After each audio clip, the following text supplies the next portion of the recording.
5 minute break.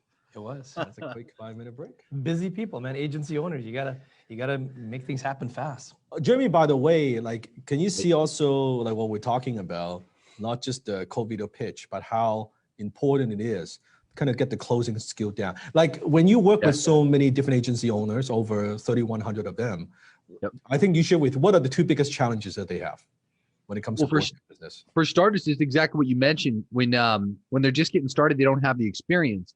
So one thing I've recommended is just partnering with other people who you essentially white label, so you can leverage their results and their skill set. But yours, I got to say this, Dan, be straight up with you and not to, posture in front of all these people. Like yours was really good. If I've been saying stuff like that to my students, I think they would have got even more results when they're first getting started, which is exactly what you mentioned. Hey, what if I can do this and this? What if I can get all that to you? What are we going to do? You mentioned, okay, we can do a deal. Great. Well, guess what? I don't have any of that. Dude, that was a legendary response, straight up. Because sometimes it's smoke and mirror. They say I want this and this and this and this, and then when you say if I could do all those things, what's going to happen next? And then they say, well, then I'll think about it. No, it was real good. And then it's like we're not going to do business, right? That's what we're talking about, right? That makes a ton of sense. And it's like, don't be afraid. Write this down. Don't be afraid to be direct. You're talking to business people. Be direct. It is what it is. Don't be afraid to direct, right? Don't be afraid to ask certain direct questions, right? I'm going to give you some questions you could ask as well, right? So during the whole closing process, the closing call is where we convert the leads into the actual sales, right? We do the outreach, we do the perfect video pitch, all of those to get attention so that we get on the phone. Once you get on the phone, you have 45 minutes, 1 hour, 55 minutes to actually close that particular sale. What you don't want is getting on the phone unprepared. Why I ask all my students who learn closing from me, you have to role play. You do not want to get on the phone where someone throws an objection at you like, well, do you have any experience? Well, no. You need to have already rehearsed and practiced so many times when someone throws an objection like that at you. Yep. Like you there's no hesitation. You don't stutter. You're smooth. But if you don't role play and practice, it's a little bit like martial art. Like role play in martial art is like sparring. Yeah. Right. You can hit the heavy bag. You're training. You're doing your thing. But unless you put on that gloves, you step into that ring, and then you're sparring with other partners. You don't know what it's like to hit. You don't know what it's like to get hit. All your plan goes through out the window after someone punches you like, holy shit, that hurt. Someone kicks you in the leg. Oh shit, that hurts. Right. All your training, suddenly you freeze. Right. How many of you had this experience? You're on the phone, you freeze. Like they say something, and then you're like, right? You're like, yeah, well, and then you try to talk too much, right? But if you practice enough, then it doesn't matter what objections they throw at you. You've practiced it 10, 15 times already. You know what to say. And it's so smooth. Yeah. There's no hesitation. And that demonstrates confidence. What are we selling? You think you're really selling like Facebook service? You're selling traffic? You're selling funnel building? You're selling YouTube optimization? No. We are selling certainty in an uncertain world. Write this down. That's what you're selling. You're selling certainty in an uncertain world. Those are not the things that you're selling. You might think that's what you're selling. That's not what you're selling. So knowing that, if you ever do any role plays, I saw some of you volunteering to do role plays or, talking, have someone else even critique your own calls, record your calls, and then be honest yourself on a scale of 1 to 10, how certain did you sound? Yeah. You work on that, your conversion rate and closing rate will increase. Do we have the black book? I'm going to show the black book a little bit. Okay. You definitely do. So here's a black book that we have. I'm gonna do a recommended resource. So here's a black book that we have. This is being offered at, it's probably one of the most expensive sales book on the planet, right? This book is $995. It retails in the Dan Lok shop. A lot of things that we're talking about, it's all condensed into this little book, right? And you want to get it, you could get it. I'm just sharing with you. This is a resource that we have. So let's go back to closing. When you're on that closing call, we're selling certainty in an uncertain world. a lot of that certainty doesn't come from what you do. Write it down. It doesn't come from what you do. It comes from how you sound. It comes from how you sound. On that closing call, that's all you got. Even if you have your Zoom, it's that communication. Sometimes non-verbal communication. Why we need to dress, I ask you to dress up, because it gives you that little boost of confidence. When you look good, you feel good. When you feel good, you close better. Mm-hmm. So why would we not give ourselves that edge? Why do we want to look like a fucking bum? I always say you can't get rich looking poor. Some people don't like that agreement. They don't like that statement. I stand by it. Because you look a certain way. Why I need to go to a private club, I need to dress a certain way.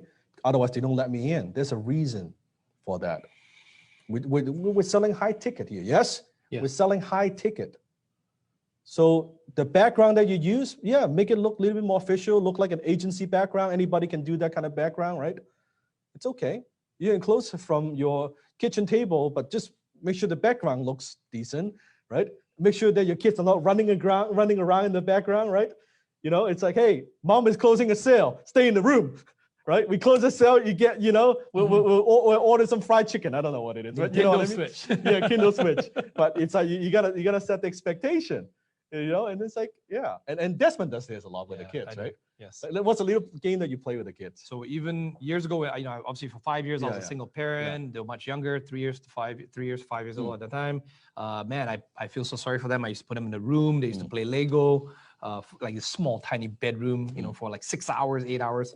But, in those poor days, what I said to them, I was like, help dad to get the boom, help dad to close the deal. If I get the deal, we'll go to White Spot. Back then, White Spot was a big deal. Yeah. Then it started getting more and more. Now it's like, we go for sushi, right? And then they close me too. They're like, Dad, get the boom. We get sushi, you get the uni, and you get the beer. Right? So I was like, right. So my kids, they gamify it. They know that when my door is closed, you got to knock very quietly first. If I don't respond, I don't open the door. Yeah. I mean, don't come in. Don't disturb me. You can hear I'm talking on the phone. I'm doing a close. Don't interrupt. Right? Unless it's house burning down in fire. I learned that from Dad. Yeah. So gamify it. Gamify it. I like that question. What color should we not wear? Yes. Right? I like a darker color. Think about in terms of certain color. Right? Certain color, if you want to go like very deep into psychology, certain color builds trust. Blue is very good. Yes. Right? Black is very good. Because you notice when you wear black, it shows your face a little bit more, right? That you can if you're talking to the camera, if the prospect is connecting with you, you will see your face, your dimension, your facial expression that much better. Okay? So that's why black, this makes it stand out. If you're man, white collar shirt, keep it simple. Don't get fancy like pink, yellow, keep it simple. Yep. Nice and clean, professional. Now your background, on the other hand, if you have a very dark kind of background, it's not as good. Because if I'm wearing a dark suit with a very dark background, then I'm lost, right? If you want to pop a little bit more, use a lighter background, right? Very neutral light, because you don't want, the background is there, is nice and clean, but it's really adding just to the atmosphere. It's really, you want them to focus on you, right? Focus on you, and the light coming in, getting a little technical, but it is important. The light, you do not want bright light coming from behind you, because then you look like washed out dark, right? You want the light coming from, natural light coming from this way. Or if you want to get a little tiny little Amazon ring light, you could. Yes. You look at a lot of like beauty blogger, they have a ring light in front of them. It shows a little bit better, right? And then you can look at them that way. So make sure the light is coming this way. Now, in terms of camera, I'm going to give you one more tip. You see the camera angle, right? So for some, you see how your camera, it's a little bit like here, facing this way, not so good. Facing that way, that's not so good either, right? So see this height, it's where I'm connecting, and when you're closing, you're connecting this way. Now, if I have the camera, that's why I don't like the whole little webcam. You might want to get one of those Logitech. You can put on the thing, you can adjust, or you can elevate your computer as well. Put some books underneath it, because here's what is happening. So let's say this is the camera, okay? If you're looking like that, you're looking down on people. That's not good. You see how that works? So you kind of want it to be neutral like this height, not like this, kind of like that. So let's do some coaching here. I'm looking at it. I'm looking. So Bo, I see Justin's adjusting. So Bo, that's good. That's good. Bo's adjusting. Adjusting higher. You yeah, a little bit higher. We're still looking kind of up at you. I see up at you. So put some books underneath. Let's see if you can elevate that. Yeah, better. See? Yeah, that's good. That's good. Bit too much ceiling. Yeah, a little bit too much ceiling. Just a tad. Ibrahim, it's a little bit up and down. Yeah. Yeah, a little bit. Let's see. Good. Good. Good. Love it. Love it. Yes. Makes it. You see how that makes a difference? How you see it? Ooh, Dahlia. Yeah. And sometimes you adjust your chair, your table, whatever it is. Bit, it makes a big difference. All these little things matters. It might feel, they don't, again, your prospect will never say anything. It's just a feeling that they have, right? It's just a feeling that they have. So if they are looking down, like your computer's like this, like that, it's just like for like 30 minutes, they won't say anything. Again, they just won't buy. They don't feel like you're connecting because even you're listening from this angle, it doesn't feel like you're listening.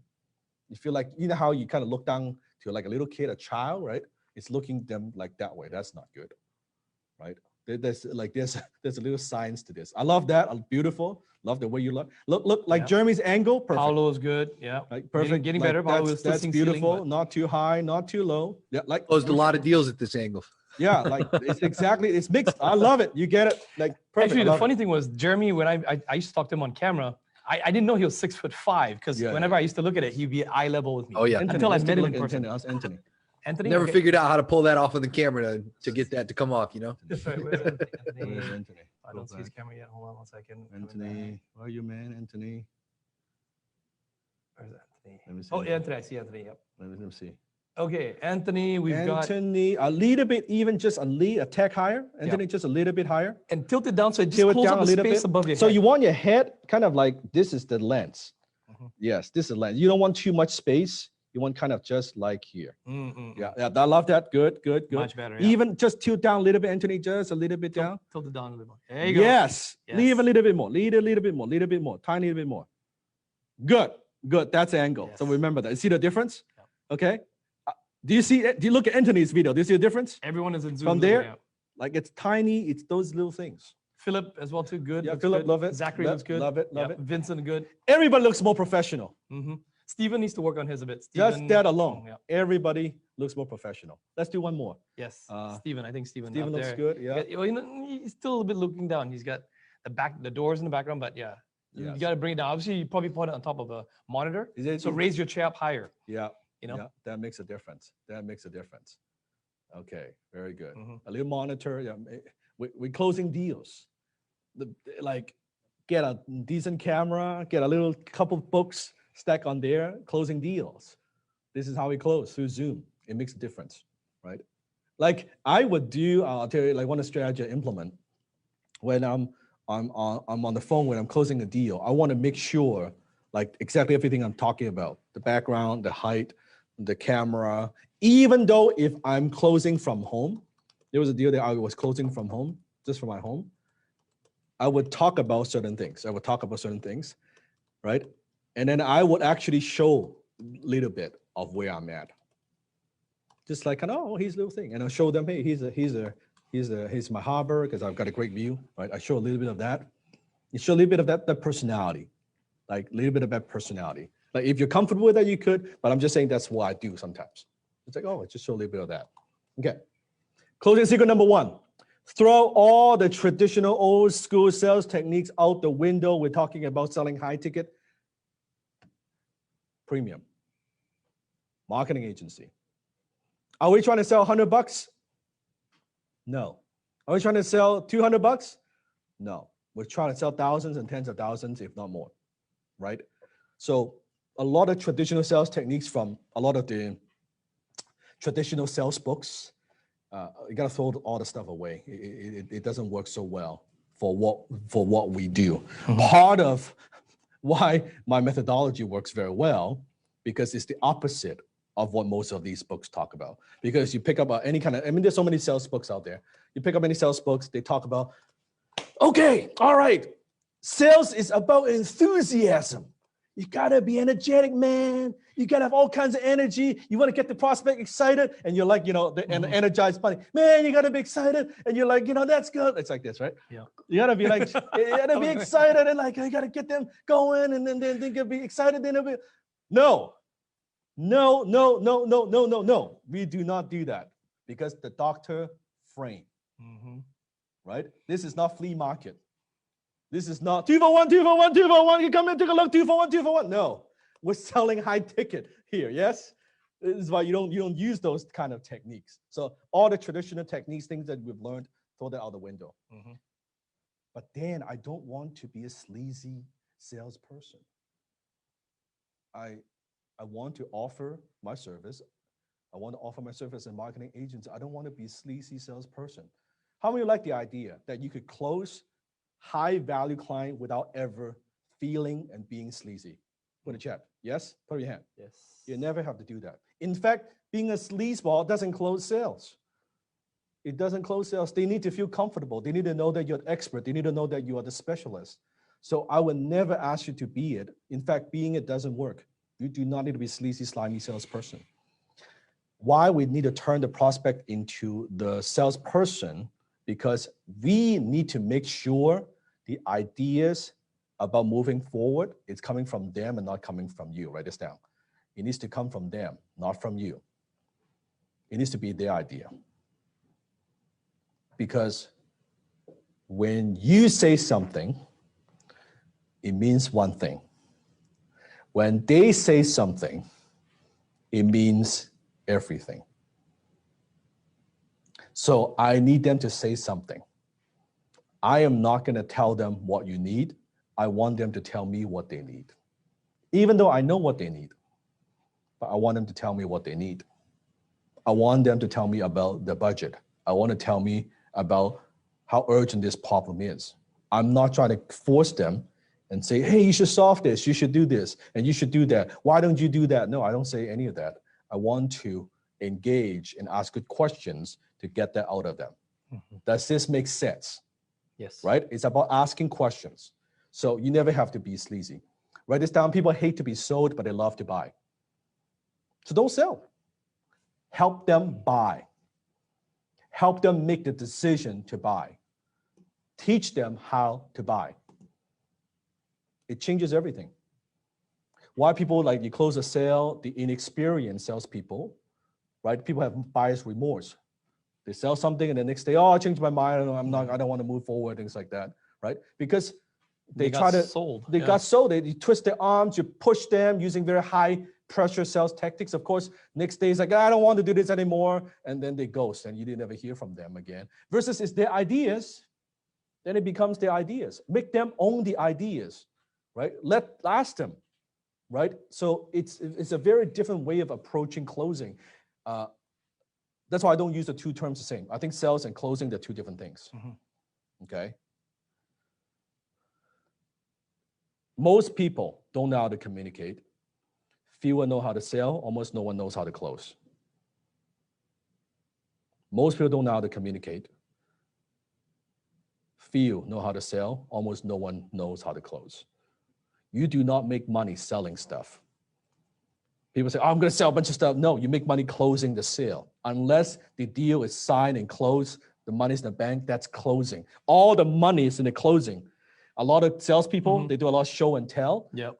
Brochure, demo, get on the call, do all this stuff, right? Sell. I said, how many sales have you closed? Not many. Yeah. Because they're very good at selling shit, not good at closing anything. Right? The money is in the closing part. We need to get very good at closing part. And the best way to get good at it is role play. That's how you get good, right? So what does a typical salesperson sound like? Put in the chat. What does a typical salesperson sound like? Your impression, a typical salesperson. Trust me. Hype. Urgent. Fast. They talk fast. What else? Slimy. Pushy. What do they sound like? Creepy. They have like a completely different salesperson voice, you know? Can you act it out, Jeremy? Can you act it out? What's the salesperson voice? Hey, what's going on? This is Jeremy. Hope you're doing well. Nice to talk with you today. Right? Yes. Yeah, like a whole different person, you know? Loud, desperation, Forcing, yes, features and benefits, robot. What else? Hey, John, this is Desmond here. Do you have 5 minutes of your time? I'd like to tell you about the special offer we got going on right now. Yes, that's right. That's right. Right? So if that's what a typical salesperson sound like, when we hear anyone who remotely sounds like a typical salesperson, what do? Do this with me. Do this with me. Cover years. Cover years. Cover years. Cover your years. We stop listening. We just stop. Doesn't matter what they say. We stop. Or whatever they're saying is not getting through here. We kind of look at them like blank, you know what I mean? Like blank, but you're like, I don't know what the fuck you're talking about, man. I just want to get out of here, right? They talk too much. When a closing call is done right, you should be doing only 20% of the talking. The prospect should be doing 80% of the talking. If you're talking too much, like you're talking 80% of the time, you're talking too much. When I'm closing, I would have my cup of tea. I would ask my question. We'll do a role play afterwards. I ask a question and sip my tea and just let them talk.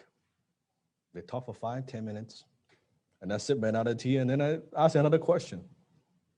You do not need to talk that much. The less you talk, the more you close. Write it down. The less you talk, the more you close. You don't need to say a whole lot. Because the more they talk, the more emotionally invested they are into the conversation, the more it would be from their ideas.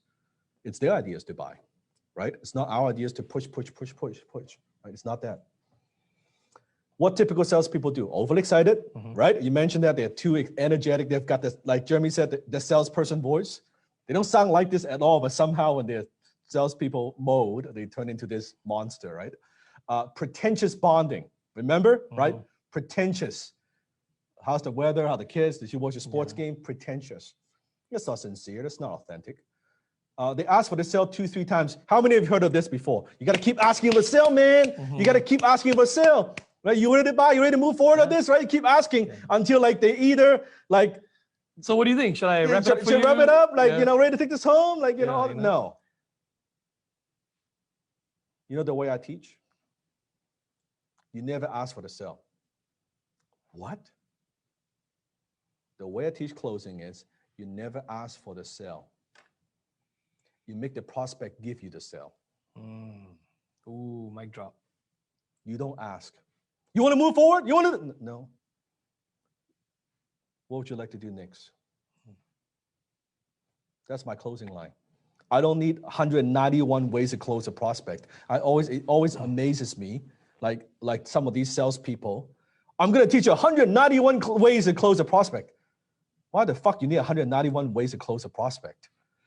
If your way works, why do I need 191 different ways? If it works one, why do they need so many ways to do it to get a job done? Like my thing is always what I call the invisible close. Write this down. The invisible close. I don't need to. I don't use gimmicks. I don't use like tricky subject lines and all that. No, none of. You don't need all of this. Like, just lines like that. Pretentious lines. Dan, good question in the chat here for you is how do you manage closing when it's like a bid scenario where the prospect set kind of the same requirements for competitors? You know, like multiple people are trying to get the deal. What do you do in that scenario? Yeah, it's a bigger. Let's do it right now. Okay. I'm on the phone. I'm running an agency. You're talking to a few people. Yep. Okay, let's do it. We'll do a role play. Yep. Would you want to see a role play? Yes. I don't see the energy. All right, here we go. Okay. So you're talking to some people. So Desmond, you mentioned to me that you're looking at a few other agencies. Yeah, it's just a company policy, Dan. I mean, we have to at least line up about 3 different vendors, and then kind of. Am I the last one on the list? Not the last one on the list, but I've got one other one I've got to get on a call with next week. Yeah. Okay. If you don't mind me asking, who are some of these companies you've talked to? Well, there's ABC company, A and B and there's C? X, Y, and Z. So A? Yes. I've heard some good things about A. Yep. Okay. B, I've heard some good things about A, B too. I've never heard of C company. I don't know if they're any good. Okay. So why haven't you made a decision yet? Well, it's just kind of a company policy, SOP. We have to, I can't just select one person in order to get the CFO's buy-in. Okay. We need to present all 3 different options. Okay. Minimum. And when you're presenting the different options, what is more important? What's the most important thing to your CEO? I think definitely, obviously, the costs and what sort of results can be generated. Okay. And what kind of results are you looking for? Sort of what we talked about the other day. We have to have. We want to make sure we are acquiring the leads at a certain without breaking a certain threshold. Okay. And kind of return on ad spend. That's right. Okay. And obviously, if you can add additional things like the lifetime value, increasing the cart value, that will definitely also impress our CFO and CEO as well. And why is that important? Obviously, they want to, for less dollars in, more value and longer, retention of the client. Okay. And when you're talking with different agencies, I'm just curious, what can I do to help you make that decision? Well, if you've got any case studies, things that you can give to me so that I can show it to my CFO. Okay. Case studies, yeah. Yep. And I think our CFO she's just very pragmatic. She's just a very numbers person. Okay. So and these other agencies, has your CFO talked to these other agencies, or you're talking to them? You're the first filter. CFO has not talked to any of the agencies. So you're kind of the filter for. I am the filter, but I don't think I've never tried. Do you want to speak to the CFO? Do you think it will be helpful? Yeah. Okay. Sure. No one's ever asked that, so yeah. Okay. And it will be you, kind of me, and the CFO together? That's correct, yeah. Okay. I could. I know guarantees, you'll get it, but I think it's easier if you explain it to the CFO as well. Okay. And then kind of walk. What's the CFO's name? Connie. Connie. Okay. And to walk Connie through about a little bit about what we do. That's right. Yeah. Okay. And she's all worried about risks. The biggest thing for her is risks, right? And it sounds to me that maybe you haven't had the best experience with some of the other agencies. Well, in the past, me as a department head, I'm responsible. So, I've got to submit a lot of paperwork to her. I got to convince her. And then if it doesn't work out, then I'm at risk as well too. My position's at risk. Right. So you make sure that the field that you talk to, including me, yes, that you present the case, and then she can make the decision. That's correct. And I promise you, I won't make you look bad. I'll be I appreciate that. Fully prepared. Yeah, I appreciate So when do you think is a good time to set up that call? I have to check her schedule, but usually Fridays are probably easier for her. So if you can make some time on Friday, it'll probably be easier for me to set up a 3-way for us. Okay, pause off the role play. What have you learned? Put in the chat. We've done a lot. It's a short role play, but we've done a lot. What have you learned? Let's see. Ask questions. Out of those 3 agencies, notice I didn't put any of them down. They're pretty good. They have not made a decision. In his position, he's afraid of making a mistake. My first sale close is to make sure I promise I won't make him look like a fool. The second sale I need to make is the CFO of the risk aspect. So do you really think they want to go through 10 more agencies, or they want to talk to someone who gets what they need? No one asked the 3 agencies, asked to talk to the CFO. You get the CFO, you get Desmond, you get me on the phone, it's a done deal. All the other agencies probably sending in a proposal. And then hoping this guy is going to go sell that agency to the CFO. Desmond is not the digital marketing expert. How could he tell the difference? The CFO, of course, is not a digital marketing expert, right? She just writes the check, but she wants to know the budget. So how could they intelligently be able to analyze and dissect the proposal to know which one is good? You see how this whole thing doesn't make sense? It's about selling certainty in an uncertain world. Getting them on the phone, letting them know, I know what you're looking for. Let them come to their own conclusions. Don't waste time with all these people. Dan also did something else, which I don't know if you guys picked up on. Probably, I bet you, most of the other agencies did not try to find out who did it. I thought you guys right, decision maker. So many of them, say for example, if you're on the other side, and I said, I need this proposal for me. I need, we got to measure out 3 different companies. Most of you would just say, okay, yeah, sure, and submit it. Dan actually found out, and then what happens after when you get it? What's going to happen? So then I reveal, it's a CFO it's an SOP. We got to do this. Oh, okay, well, would it help? Speaking to the CFO. Yeah, and I'm giving you a kind of a Reader's Digest of the Reader's Digest version, because in high ticket closing, we go through 5-6 hours of training for 7 weeks. I'm giving you 2 hours of it, right? But enough for you to get going. but it's like we go very, very deep, very, very deep. So you get a glimpse. Like if you want to learn more about closing, I recommend, not because I teach it, because it is one of the most effective system on closing high ticket sales. So when it comes to something like this, we have to ask questions to get to the core of who is going to make the decision. Now, if I don't do that, I might think Desmond's the one that's making the decision. Not true. Desmond is the filter to bring all the information he gathers to the CFO so that she can make the decision. Now, afterwards, maybe the CFO also need to talk to the CEO. That's where that is. So I'm working through, right, that, who is actually the decision maker. And chances are at the end, the CEO likes it, but the CFO still writes the check. Yeah. So the CFO has to approve the budget, depends on like what the amount is, right? Yeah. Awesome. He asked Chris about process, better prepared, which helps position. Correct. Yeah, you even got the name of the CFO. Correct. Right? Correct. So we don't ask that many 3-4 times.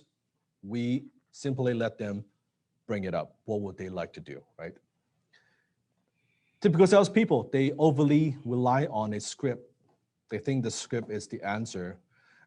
In the beginning, you do need to use a script because you are building confidence, right? You're getting experience. You can use some form of script. Now, by the way, that role play that we just did, where's my script? Do you see any script in front of me? No, I don't have that because my script is determined by his script. What I say is determined by what he's going to say. Closing is like for those who like dancing, it's like dancing. Yeah. Or those who like martial arts, like martial arts. Yeah, it depends on what he move. His move would dictate my move. Yeah.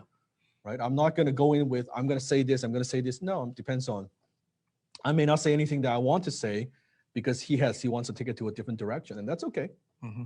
Right. I want to lead him to the sale, but I want him to go like flow with it. Right. Now, you're not going to get to the state of flow overnight.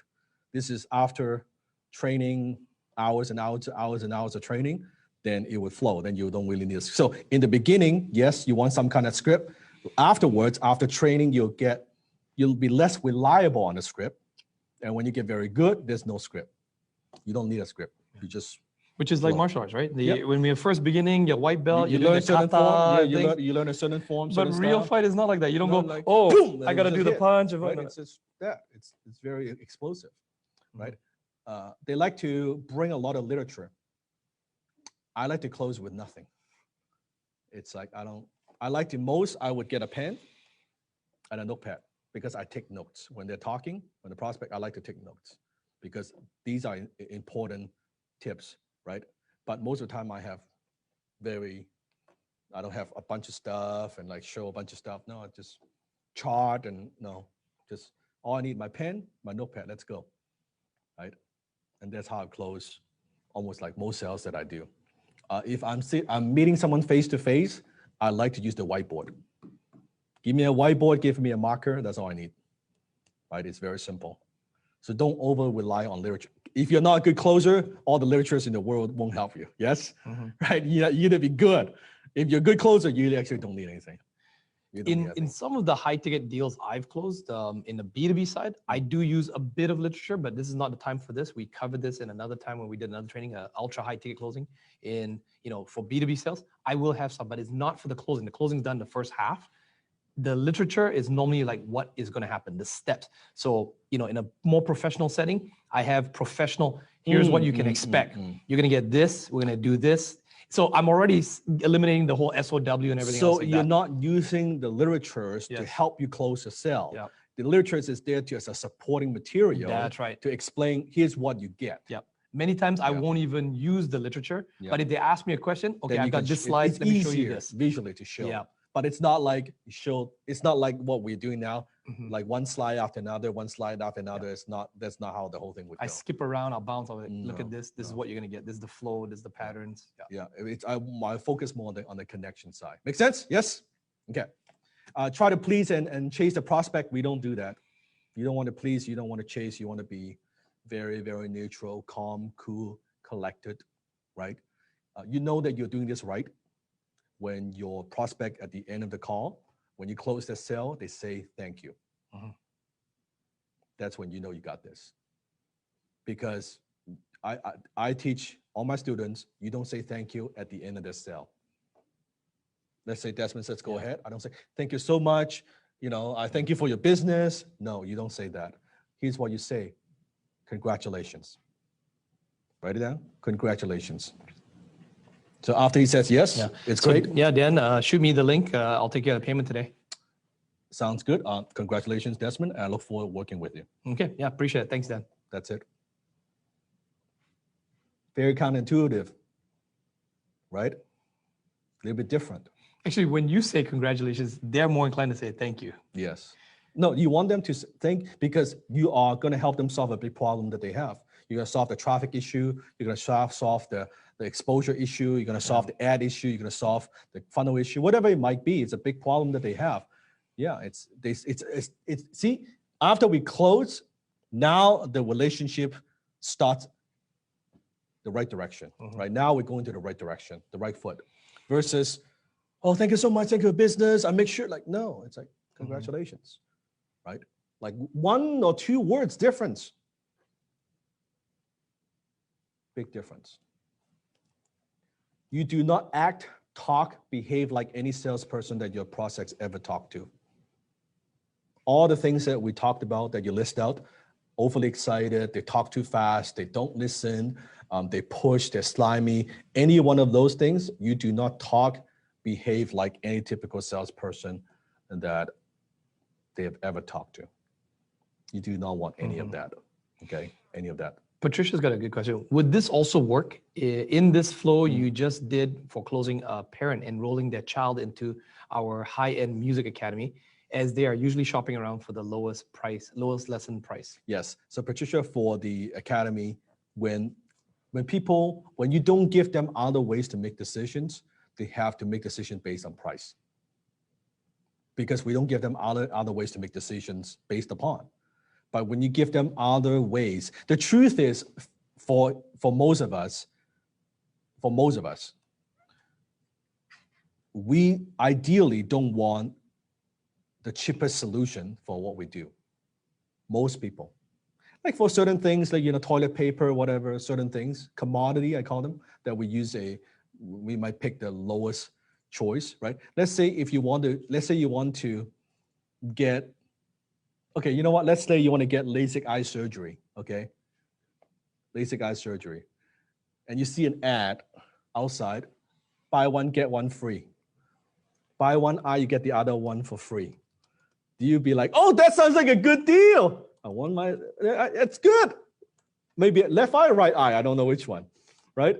So it's like same thing. If let's say you knock on wood, you have heart problems, you go to see a heart surgeon. Do you really want the heart surgeon to tell you, you know what, you come in at perfect time. We're running a 30% special, open heart surgery. Like you come in a perfect time, it's awesome. So you're gonna get a very good deal, I promise you. Maybe not this knife, I'm gonna use a different knife, but hell no. It'll be fine, it'll be all good. We'll cut you up and saw the bone and put it all together. You will just be fine, 30% off. So think about for important decisions in our lives, do we want the cheapest solutions? No. Only when things like don't really matter, like commodity type stuff, it's okay. But for important decisions, business decisions, like parents, the kids. So Patricia, when the parents are deciding price, because they can't tell the difference. They're like, well, this school charges this much, this school charges this much. This is cheaper, I'll go with this. But what they don't know is, why do they send the kids to music school? They want to learn the value. They want to learn the culture. They want to have like bringing sophistication, all those things. That's what they're buying. They're not buying how to play music. That's not what they're buying. So if you can demonstrate that you have all of that and more, they're not thinking about price. Actually, Patricia is also in the smart. So Patricia, this is more of a smart thing about your PMP and how the perceived value. Yeah, that has to do with your personal media platform. Makes sense, right? So it has a lot to do with that. So when you give them a way to make decisions, then they will look at it. Oh yeah, that makes sense, right? And really, the parents, like, it's not that much big of a difference. But those instructors, you want them to really, is that where you want to send your kids to, right? That sort of things, right? When you demonstrate, it's like, no, I don't. I would rather pay a little bit more. True story for Patricia and musicians, very fast. I'll do this in about almost 30 seconds. So I bought a digital piano for my kids. My wife plays piano. For years, we had this cheap ass Walmart freaking keyboard thing, Casio thing. It was horrible, $50 special. Yeah. And I eventually said, okay, well, if the kids are going to play the piano during COVID, I will buy a digital piano. We shopped around. The time was already in my mind, the amount of time I'm spending. There's a very high-end piano store in West Vancouver where I live. Yeah. We went to Richmond, two places. Kauai, which is a very big, famous brand. Yeah. Japanese, very high-class brand. And then we went to Tom Lee, which is kind of a franchise. And there was this dirty dude in there that his table was all messy. He was eating food. And he was really smart, knew a lot about music. And he was trying to sell me the Yamaha, which I actually think the Yamaha was probably a better piano. But I went and bought the Kauai. Do you know why? Because in the Kauai, it was very high class. The guy who came out and spoke was a very high class, sophisticated, almost like a pianist that had played in orchestras. And he was helping my kids and making us parents feel, wow, if my kids even learn from him, they're gonna be like, one day some big orchestra pianist player. Okay, this is wonderful. I love this because you see the parents going in. You think, well, it's COVID-19. Yeah. I get a little piano. The kid would bother me less. Yes. Right. Something that's what it is, right? But when you go there and you go into this environment, the closer, which is phenomenal. Yes. Now you're thinking, well, what if they actually like playing it a lot? Yes. What if then they go into competition? What if we hire private instructor? Yes. Or what if they play in like some music hall and stuff like that? Yes. Now, that's a very far thing. Like it's not even close to what it is. But he's thinking about all these things. That's why you need to pay 3 times more for the piano. Right. My wife laughed in the car. She was like, she already knew. She's like, you're gonna go buy the Kauai piano, right? Not because of the piano or anything, because you like the sales guy who gave you this impression that it's very high end. We buy basically because of emotions. We justify with logic. The logic is maybe the kid someday would, chances of that it's not high. Yeah. But what if? Just what if that happens, right? The what if. So then reverting back to the agency, what can you do as the agency owner to give that perception? Don't be the Tom Lee dirty table dude that's eating, even if you have all the technical, I can get Facebook, but you look like shit. Yeah. You're not gonna get the sale. Versus the other one, which this guy, man, wow, he got me picturing without him even doing anything. Just the way he brought us in and put on the music, put on the orchestra, piano. In fact, let's do another role play. Are you enjoying the role play? Yes. So again, another business owner, same idea. Yes. He's looking for the cheapest Facebook person. Okay. And I'm the Facebook, specialist, ad specialist, and I'm not cheap. Jeremy, how much should I charge? How much should I charge? Well, just avoid poverty pricing. Do it. So tell me a price I'm going to charge. I'm going to ask for it right now. Do $5K a month. $5K a month. Okay. Any revenue or just $5K flat? Do $5K flat and 10% rev share on the net revenues. Okay, so $5K or 10% net revenue share. He's looking for the cheapest person. Okay, cheapest person. He's talking to a few people, few competitors. Yeah. Yep. Now, if you try to justify it, which you haven't, if you don't have training, you justify it. I'll do it the wrong way. Okay, I'll just demonstrate the wrong way first. Yep. So I'll talk. So you basically yeah. Well, old Dan, I like what you've seen and what you showed me and everything, but the other guys I had before, they, I never even paid them anything, and they even use their own money for ad spend. They use their own money for their own spend. Yeah. I'm obviously, I cut them in on the rev share, but are you still working with them? No. Why not? Well, the two partners split, and they got results for us, but they were not as organized, as we wanted. But they got results, and they didn't cost me anything, right? So I didn't have any risk at all. Is that your criteria? Not costing you anything when you look for a new Facebook specialist to help you scale? No, because that's the case. I might not be your guy. Okay. Well, how much do you cost? A lot. Okay, what do you mean by a lot? A lot. It depends on what kind of results you're looking for. Okay. But it seems to me that you are you looking like, just help me out. Are you looking for results or are you looking for the lowest price? Oh, of course, results. Yeah. Are you sure? Yeah, definitely. Okay. Because if you're looking for the lowest price, I'm sure I have some business card here. I probably can give it to you. Someone from Fiverr or something like that. I don't know. Right. Like, but what are you looking for? What kind of results are you looking for? Well, we definitely want to get our CPA down, down to at least $1. Right now it's kind of, it went a little bit crazy. It's up like around $4.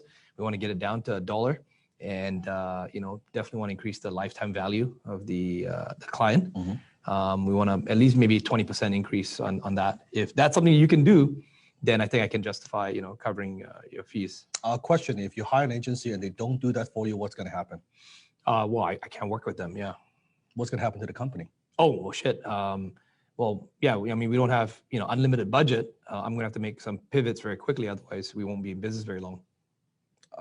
What do you mean you will not be in business very long? I thought you guys been around for like almost 10 years. Yeah, we have. You had got some results from the other company. Yeah. I guess this sounds quite serious. I just want to make sure I understand where you're coming from. Well, we need a lot of data right now. We just launched the upgrade, the latest system upgrade. So we need the AI needs to process a lot of data. So I need to get a lot of people coming through the system for the AI also to do understand the audience a little bit better. It helps us with what we're doing. So I need a lot more people flowing through the system. A lot more leads coming in. A lot more leads. So it sounds to me, Desmond, it's not even just a Facebook ad issue. It is a company issue. Yeah. When this doesn't happen, it affects other areas of the company. That's right. And how much time do you think you have to figure this out, make this work? You must have some money set aside, capital. Maybe 60 days. I'm sorry, what? 60 days. 60 days. Yep. So you have 60 days to turn this around. Yep. And if the ads don't work, if you hire, let's say you hire, not me, but you hire a Facebook person to run your ads, and if that person doesn't produce results in 30, 60 days, what will happen to the company? I don't know. We might have to take another SBA loan or something like that. And how much do you think you get? 40,000. I don't know, like 30. And how long would that last? Another maybe 30 days. So 90 days. Yeah. There's a saying, I don't know if it's true or not. You get what you pay for.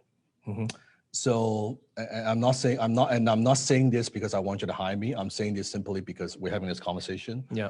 That do you really want to take the risk of hiring someone who maybe on the low end, but that you're not so sure it's going to work? Or would you want to hire someone who knows what they're doing? Maybe they charge a little bit more, but chances of them succeeding and producing the results you want is much higher. Which one makes more sense? Well, obviously the one can produce results. I mean, do you have any testimonials, any guarantees, anything like that? Yeah, I do. Okay. Yeah. Assuming I give you all that, I'm just talking about from your decision-making process. Right.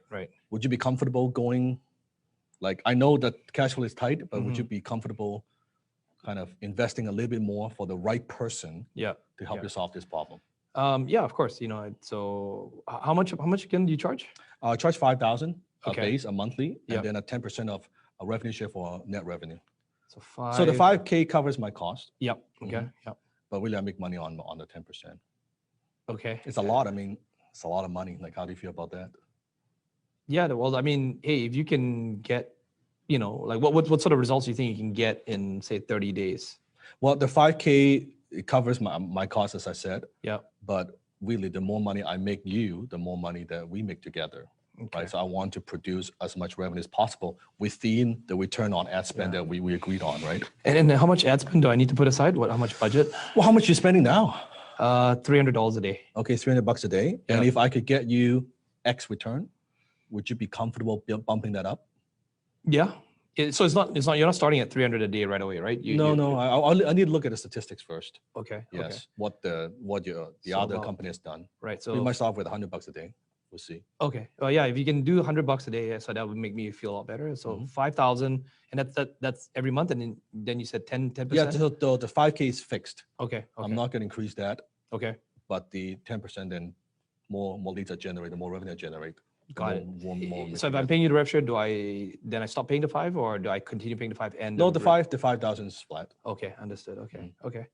It's a lot. Yeah. And like you said, if maybe cash flow is tight, I don't know if this is the best option for you. Right? And if I'm not the guy, I mean, maybe there are other people that can help you solve this problem. Right. Okay. Yeah. But it sounds pretty serious.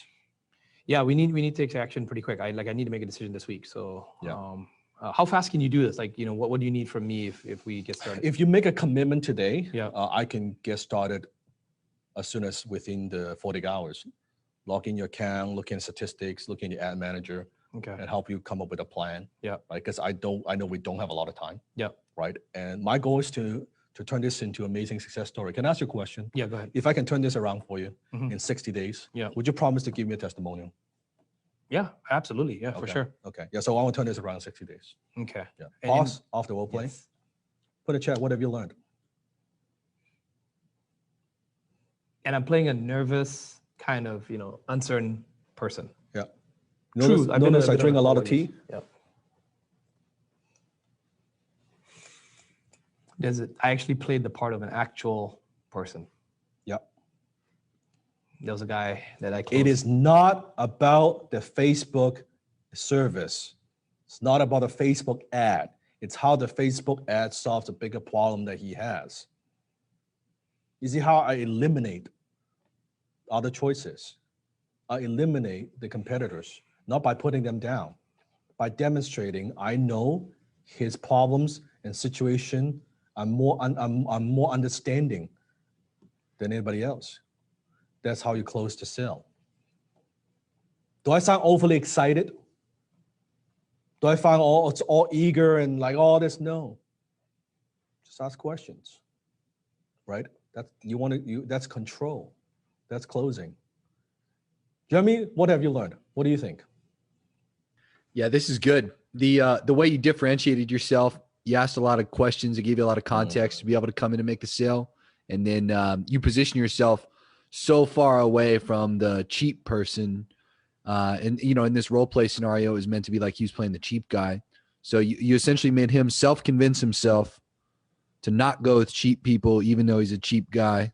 And in doing so, you also position yourself very far away from that, made him go with you, which was good. Notice I did not say you shouldn't go with, you should do that. You got to do it this way.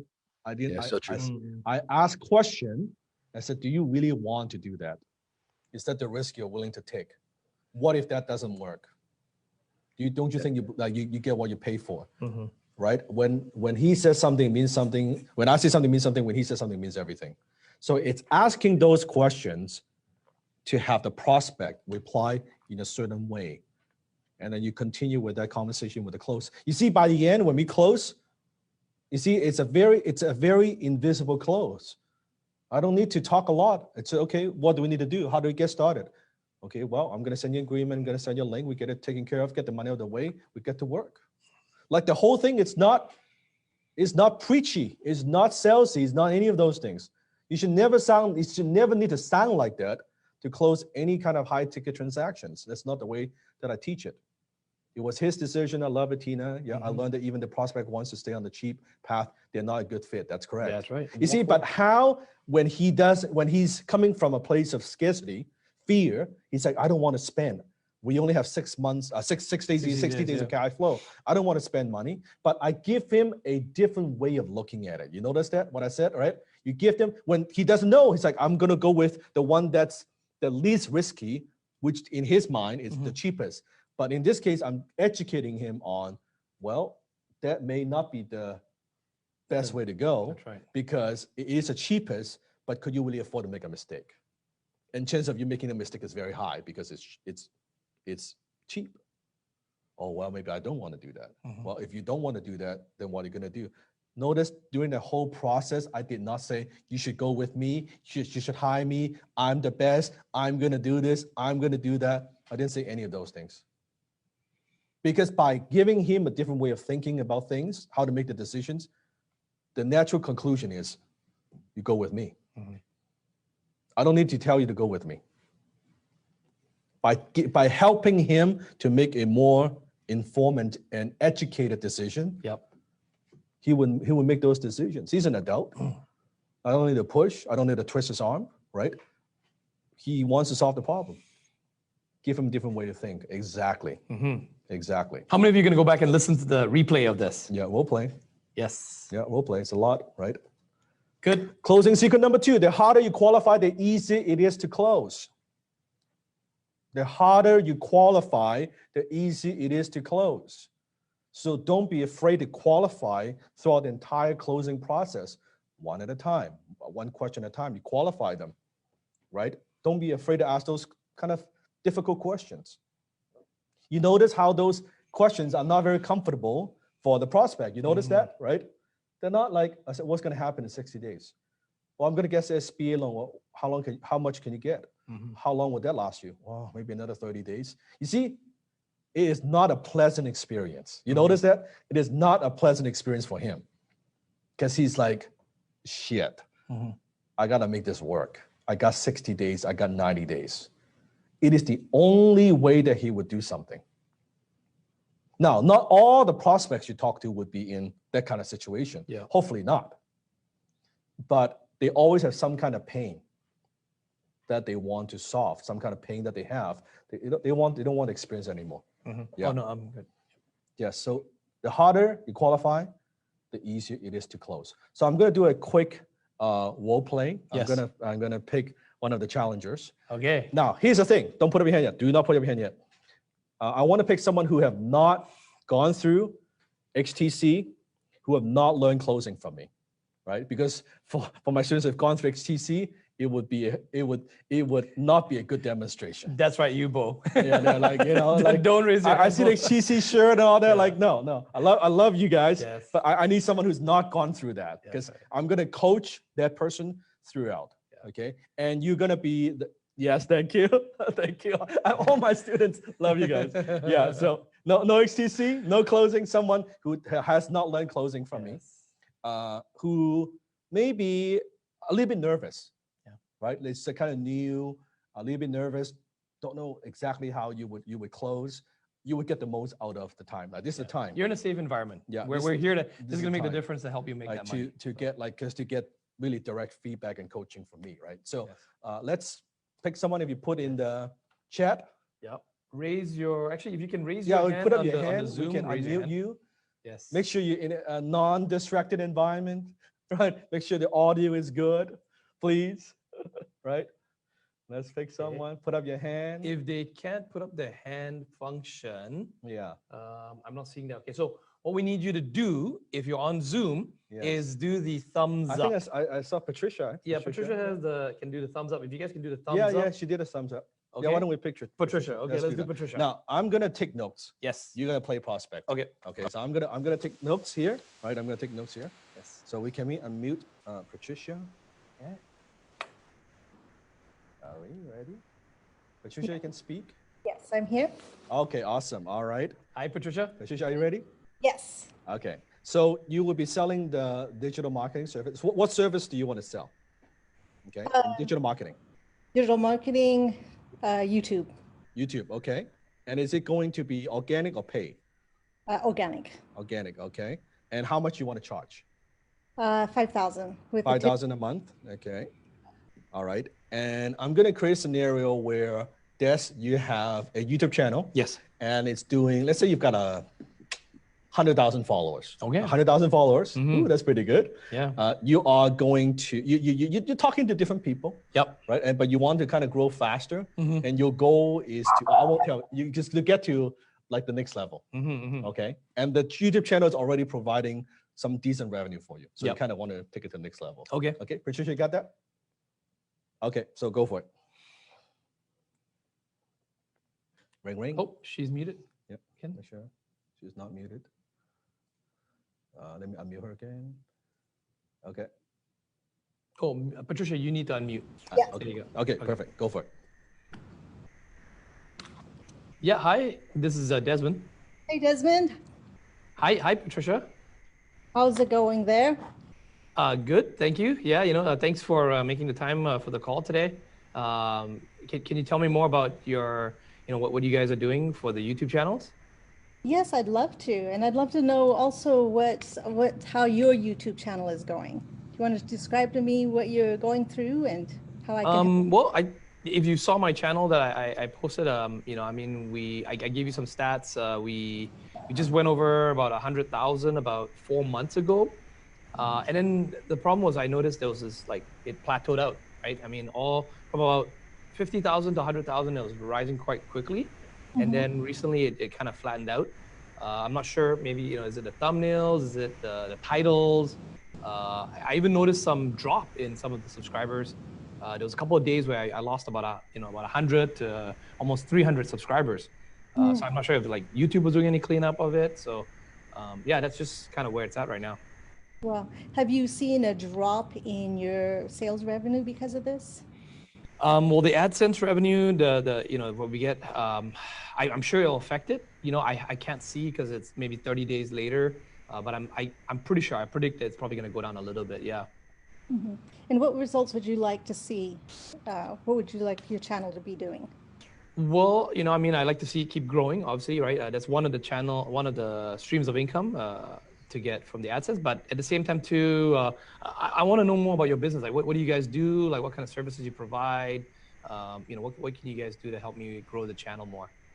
Absolutely. So we really look at the results you're wanting to produce and match you up with one of our experts that can help you get those results. Okay. So you've got about 100,000 subscribers right now. Yep. What would it do for your business if we were able to raise that to 300,000 within 3 months? Wow, 300,000 in 3 months? Yeah, that'd be fantastic. I think that's pretty damn fast. It took me about 6 months to get 50,000 subscribers. So if you can do an extra 200,000 in 3 months, that's pretty amazing. How do you guys do that? Like, do I need to put out more videos? Are you guys, what are you guys doing to manage the channel? What can you tell me more about your process? Absolutely. So we look at the different strategies, and we've got certain software that goes in and tells us what your channel needs and what kind of videos you need to be putting up more to drive the organic traffic. Okay. Do you help with like keywords, for like ranking, SEOing, things like that? What do you guys do to help? Yes, keywords, but there's some other things that people usually don't talk about when it comes to YouTube. And okay. So that's them things we're going to be teaching and can provide that so you see that result within that 3 months. Okay. And then do you have any guarantee? I mean, if you can't get me that 300,000, what happens? Well, if we don't aren't able to give that to you, I mean, obviously you can fire us, but we're pretty successful bringing that for you. Okay. Do you have any, like, who are your other clients? Which other channels have you guys successfully worked on? Do you have any like referrals or case studies or anything like that? We do have a couple of referrals. You might know a couple of these, especially in the YouTube marketing and the digital, like Russell Brunson, Garrett Wright. Mm-hmm. So you did Russell Brunson's YouTube channel? Yes, he came for coaching for how to be on camera and how to really have that charisma, which drives the traffic beyond just the thumbnail. Oh, wow. Okay. Well, that's interesting. Yeah. Oh, I know Russell. I'm part of his inner circle. Well, I was before, so I didn't know that you're the one that took care of his YouTube channel. That's impressive. Okay. Why did Russell hire you? Like, what was it that he liked about you? He liked the results we were bringing for some of his friends, and so in the funnel world, and because of those quick results that we can bring around, that's where we're headed, and what we can do for yours as well. Yeah, not to be cheeky, but what's your secret? My secret, a lot of it is the talent. So we prepare you for the success so that you're the one that attracts the people and they want to follow you. Okay. Did you get any chance to look at my channel and some of the videos? I mean, did you see any videos that you think, I mean, just your take, I mean, like, what can I improve on? What looked good? I mean, should I keep doing what I'm doing? Yes, I saw your highest ranking video had actually 350,000 views. Mm-hmm. And it was to do on and I'm just making this up, on how to sell to an introvert. Yeah. And so I saw that you had a lot of comments on that. And yeah, that was one of our top videos, yeah. Can relate to you. So we would be taking more content like that and driving your sales because it's you that people are looking for. They want the value from you, and we want you to shine through that even more.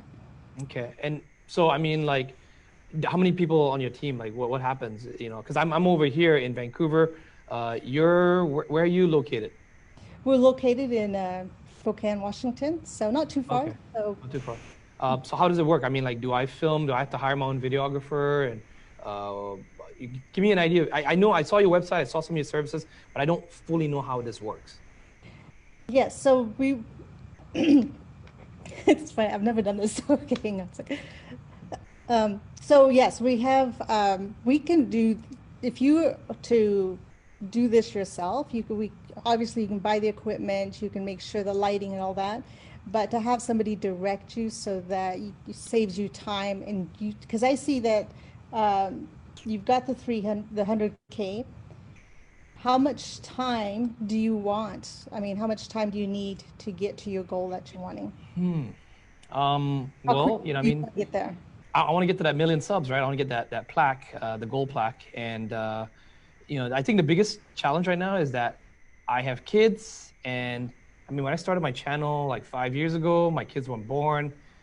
Now the biggest challenge is like, how to shoot the videos, right? And, like shooting all those videos and then the editing and the thumbnail, the graphics, and then not posting it and then, sharing it, commenting. It was a lot of work, right? Until my wife was saying like, she was getting frustrated. Even though the money was good, she was getting frustrated with the, the amount of time I was spending on it. So, I mean, hence why I was looking, finally time to get some help. So, I mean, how many hours do you need from me? Like, what do you need from me?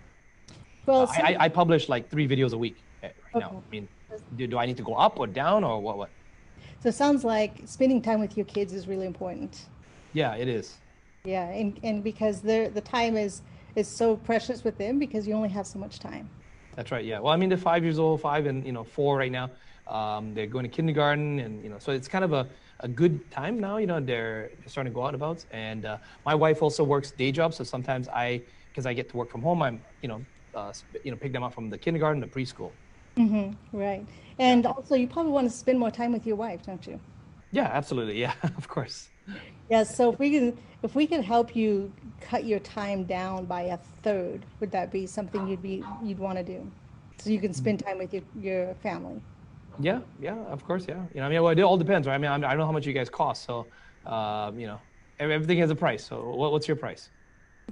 So we charge 5,000 a flat fee for the month, Okay. with a 10% revenue share, and then we take care of all your editing, your setup. So all you'd have to do is go in, sit down,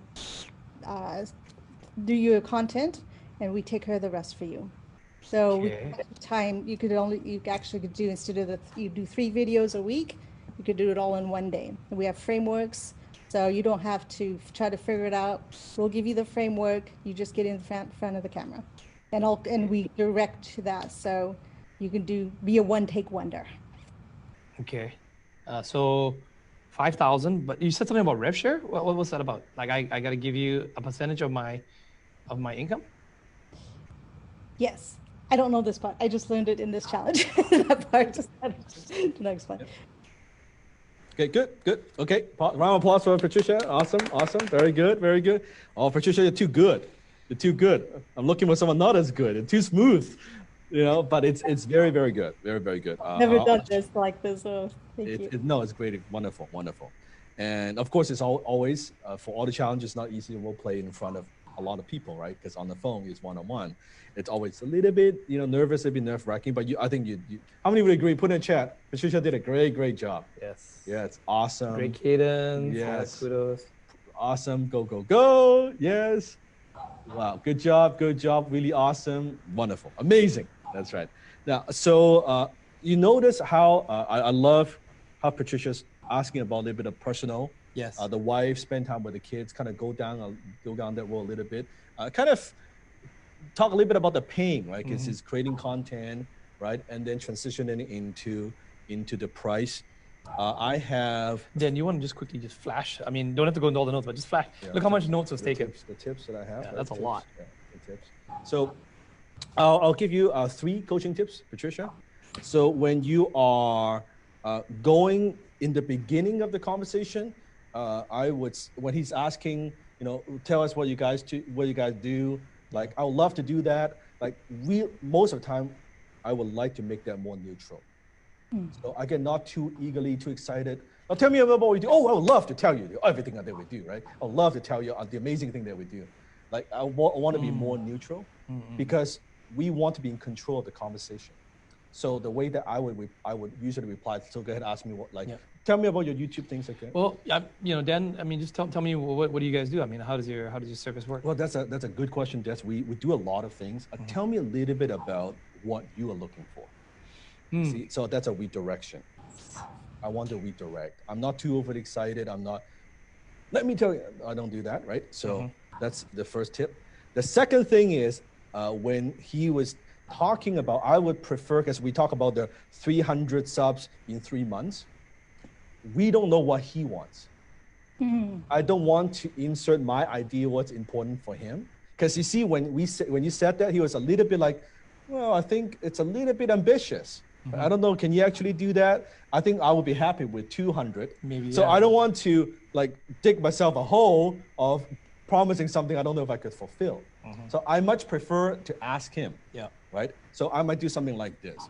So that's, in fact, when he talks about lost revenue, I would have gone a little bit deeper. So pay attention. So try that. So Des, I noticed you have how many subscribers you have now? Well, we crossed over about 100,000 about 4 months ago. That's nice. That's amazing. That's the silver. Yeah, plaque. and the plaque finally arrived too. Oh, that's I got awesome. to shoot another video for that finally. Okay, so that's good. So why are we talking today? Well, things kind of plateaued out. I mean, it's funny. Like after I hit that 100,000, I mean, it kind of rapidly grew from 50 to 100. But then once we hit the 100, now it kind of plateaued. When I look at my, but doesn't most people talk about they hit 100,000 subs? It goes even faster. That's exactly it. And I can't figure out why. What do you think is the issue? If you take a guess. I don't know. Maybe I don't know if it's I changed the frequency of the day I upload the video. All right. The time of when I upload the video. Okay. I don't think my graphics change. I'm still using the same graphics person right now. Or I'm still doing it on Canva. So nothing much has changed here. But you just plateau, you're not losing subscribers, are you? I did lose some subscribers. So there were these like weird, I call them the black holes. And there was like one day where I lost like 500 subscribers. Wow, 500. Yeah, so I don't know whether YouTube was doing a cleanse or something was happening. Were you creating new, different kind of content? Like something totally, were you experimenting with something? Might have been. That's a pretty big percentage. Yeah. 500 subscribers. Yeah. Okay. I did a live on Facebook. It was about an hour long, and maybe I haven't looked at the analytics for that, but I think that might have been one of them because up to that point I didn't really do any lives. It didn't go off as well as I thought. So. And how do you want me to help you? Well, I don't really know your process right now yet, so I need to kind of know more about what do you guys do? Like, how does it work? Like, what is your service offer? Yeah, we mainly work with all the YouTubers. We help them get more followers and scale the channel. Right? Okay. That's the main thing that we do, but we do it many different ways. Okay. It depends on what you're looking for and what you need.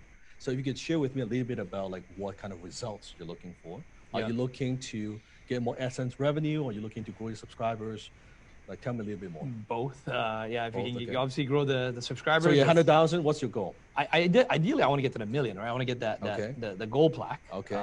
Wouldn't that look nice? Oh, Where are you hanging your silver plaque? Oh, I definitely put it like in my studio, where I film. Are you gonna put a gold one there too? Yes, yeah. Right. So I want all my subscribers to know that also they contributed. I want to give them shout outs as well too. Pause. By the way, what I just did is called future pacing, right? Because where you're gonna hang it, he's already thinking about the goal. I said, oh, that's great, but it feels very. I just ask a very simple question, but it's actually there's a purpose to that. So resume. Yeah. So 100 million. I want to get to a million. Million subs. I mean, the first thing I want to do is just stop the down or Right. even just the plateau. Right. I want to see some growth first. And you want to get to 1 million subs in what time frame? Like you're talking about, because you tell me I'm gonna get there in 30 days. Like I don't think I can do that. At the rate it's at right now, it might take me like 10 years or 10 years? 5 years. I don't know. Do you want to wait 10 years? No. No. Like realistically. My wife will kill me. Yeah, if I take that much time. I'm already spending too much time doing this. Okay. And she thinks I'm crazy. Okay. So give me a time frame. How about in the next 12 months? Where do you want to be? 12 months. I think 12 months, if we can be at 500,000. I mean, I remember I was calculating the number of subscribers I was getting per day. It's something I was on about 350 when it was really good. So if you didn't lose the momentum, you could have. I would have been on track for 500,000. Yes. Yeah. Okay. About 350 per day. Okay. I remember specifically looking at that. I took a screenshot and I was like, yeah, if I can keep that, I'll get to But 500,000. now somehow it's losing 500. I lost 500,000. So Yeah, 500 some days. not on Yeah. track because you're actually going behind. I've gone backwards Got a it. bit. Yeah. So you think 1 million, maybe what? How long? A year and a half? 2 years? 2 years maybe. Let's pretend you and I work together. If I could get, I don't want to overpromise, right? Okay. I like to underpromise and overdeliver. Okay. If I could get you to that 1 million subs, let's say in 2 to 3 years, would you be happy? Yeah. Okay. Ideally, you want to get there a little sooner, but I want Yes. to give you a realistic time frame. Yeah, so it's about 2 to 3 years. Yeah. Yeah. So Okay. you'll be happy. I'll be very happy. Yeah. Okay. Okay. And what else are you looking for? You said. Well, right now it sucks up a lot of my time. So what kind of services do you guys provide? Like how does it work? I mean, I don't understand what you guys do. Do you have a team actually editing and doing all the videos and filming all that for you right now? I got like this guy, I hired on Fiverr a couple of times, but he's been very inconsistent. I always find that my best work, I can't trust anyone else to do it, so I have to do it myself. But yeah, I'm sure you guys know editing takes up a lot of time. Are you looking for someone to take that off your hand, like the editing, all that? If you guys could do that, that'll be a big one. Yeah. Okay. I mean, that'll be it's a big time sucker. Suppose we could do that. We could help you with the filming. We can help you with maybe the storyboard, the content, the research, and the editing. So you do what you do best. Yeah. You focus on delivering good content. Yeah. We handle the rest. How much would that be worth to you? That's like priceless, I guess. Where are you guys located? I'm in Vancouver, so where are you located? Well, we just watch it. We're like a few hours away over the border, not that far. Oh, away. okay. Yeah. So like you guys would actually come here and film? Yep. I put out like one video, three videos a week, right? We have a system that would help you actually film in batch. But we'll go into that a little bit later. Okay. But for now, like, how much would that be worth to you? Wow. Yeah. In terms of savings, time, and money. I don't know how to put a price to that. I've never thought about it, but it's obviously. Would you be comfortable with 10K a month? Ooh, that's a lot. That's a lot. Okay. I didn't expect it to be that expensive, but is that what you guys charge, like 10K a month? No, I'm just throwing a price out there. I'm just asking. Okay. What would you be comfortable with? Well, I know editors and videographers, I know they can get expensive. They edit all your videos. Yeah. 3 videos a week. Do all that. And then thumbnails, you guys all do the all of graphics, that. everything? Okay. Well, I don't know. I guess I was thinking maybe 3,000-ish. Sorry, I'm not trying to insult you. Yeah.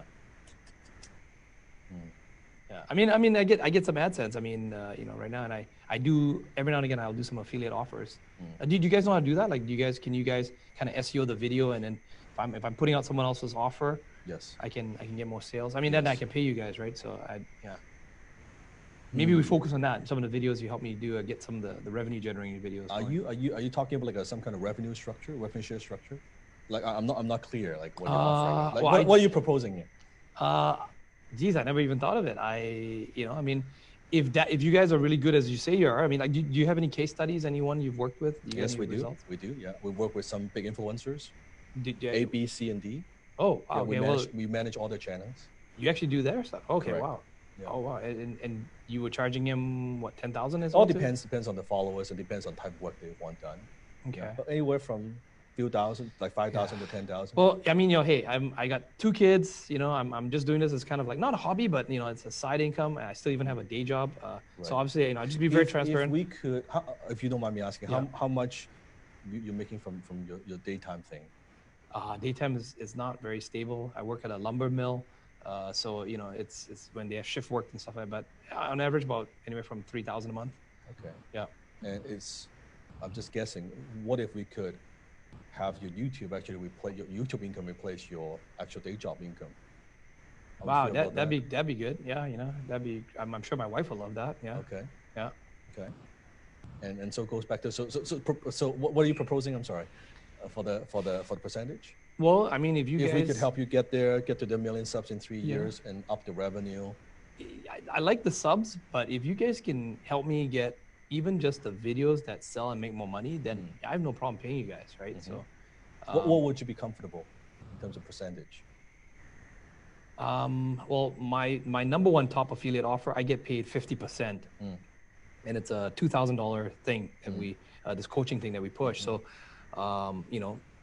yeah, so I get basically $1,000 for every sale that comes through for that. Plus AdSense revenue. Yeah, plus AdSense revenue, right? Yeah. So I don't know if you how much do you need from me? Like how many sales do you think you can get from those videos?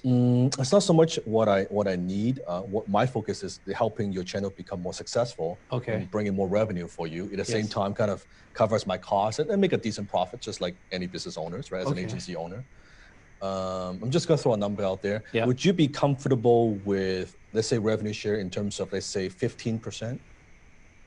So 15% of the 1,000 I get? Yeah, 1,000. Any revenue that directly contribute from the channel.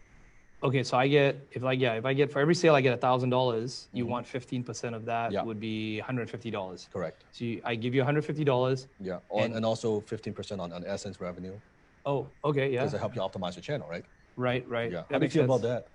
15% on the AdSense, and that's like, it's not like forever, because I was signed up for those MSN things before, and they ripped me off. Like they kept but I think for us, I think at the very minimum, would you be comfortable with at least a 12-month commitment? Because I'm going to put in a lot of work up front, optimize your channel, getting to help you in a lot of different ways, right? Yeah. So what we don't want is we try for a month and then you say, oh, this is not working out. Makes sense. I know. I mean, I've been in the YouTube for a while, so I know it takes a while. It takes a bit of time. It does, yeah. 12 months, yes. If anyone said any less than that, I would not believe them. 12 months. 12 months. And then so that's the 15%, you have no issue? 15%, no problem, yeah. Okay. Yeah, that makes sense. And let's talk about the kind of the little bit of retainer, because I'm going to send my videographer, film, and edit. That's real cost that I'm investing up front. So what would you be comfortable as a base, like so on a monthly basis, like retainer?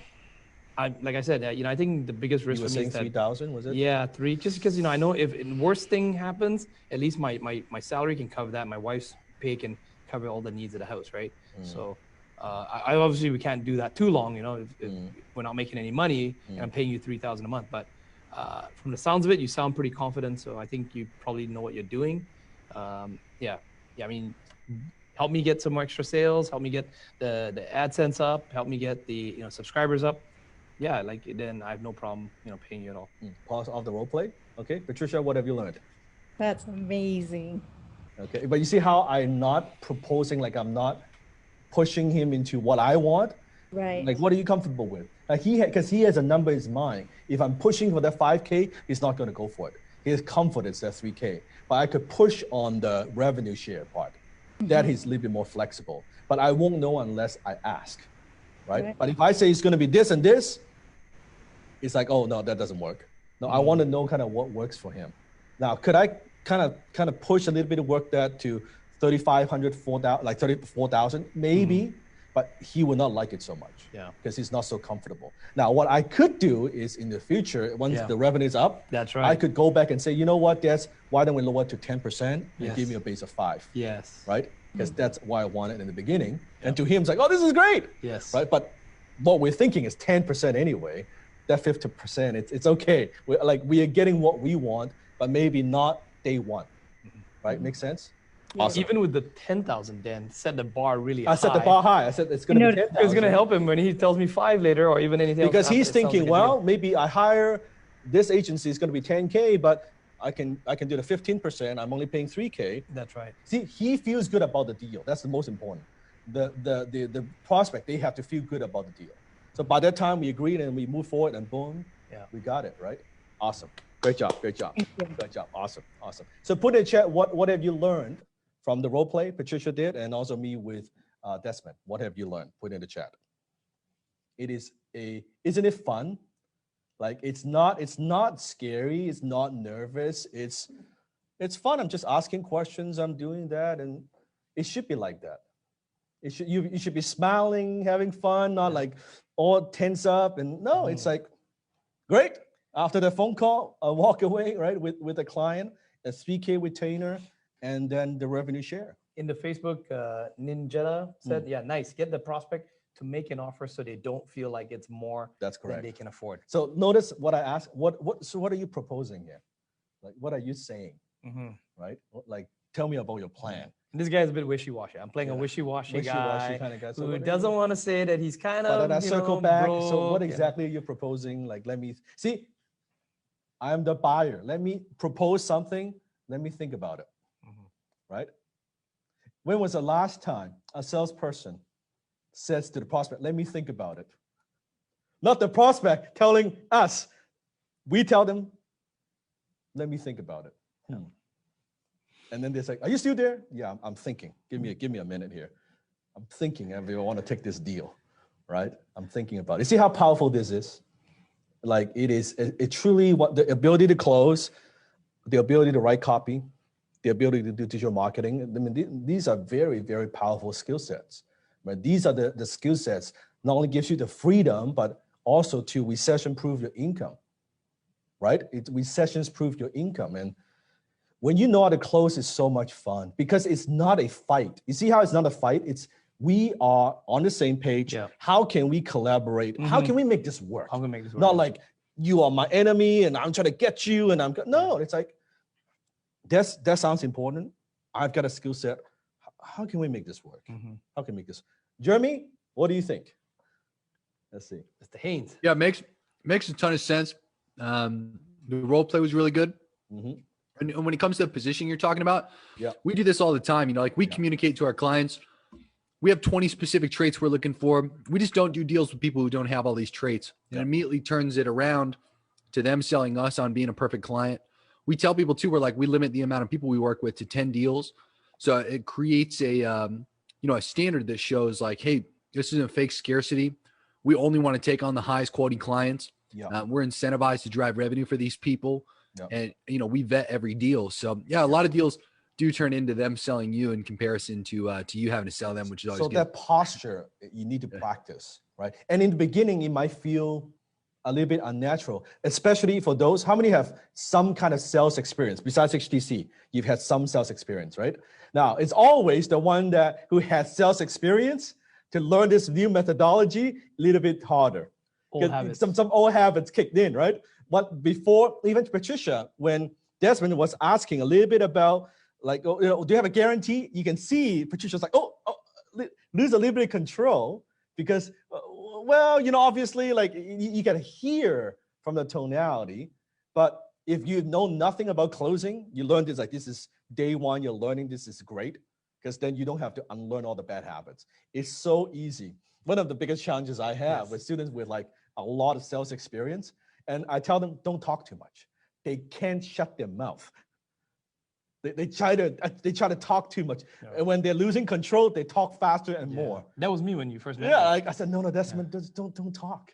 Just slow down. No, I can't slow down. I gotta, like, it's that bad habit kicks in because it's like, that's a default.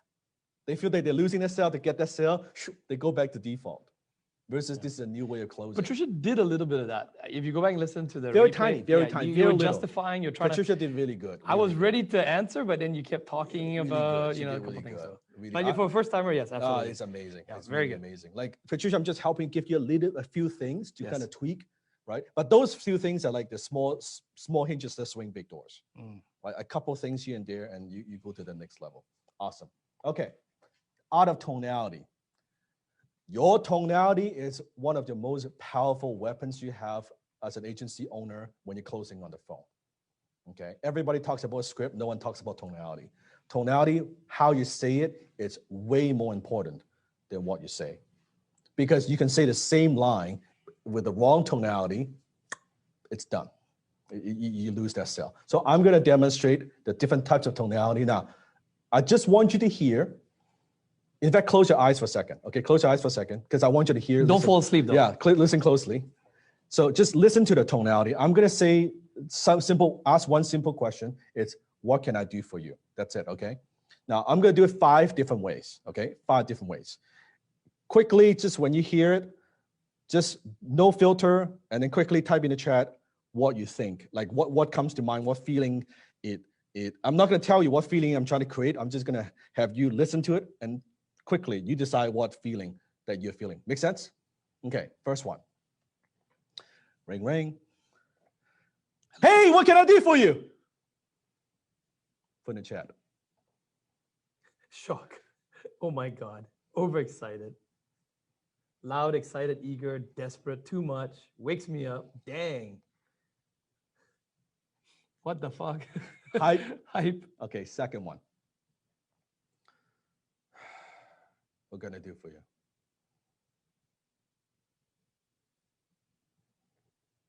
Depressed, no energy.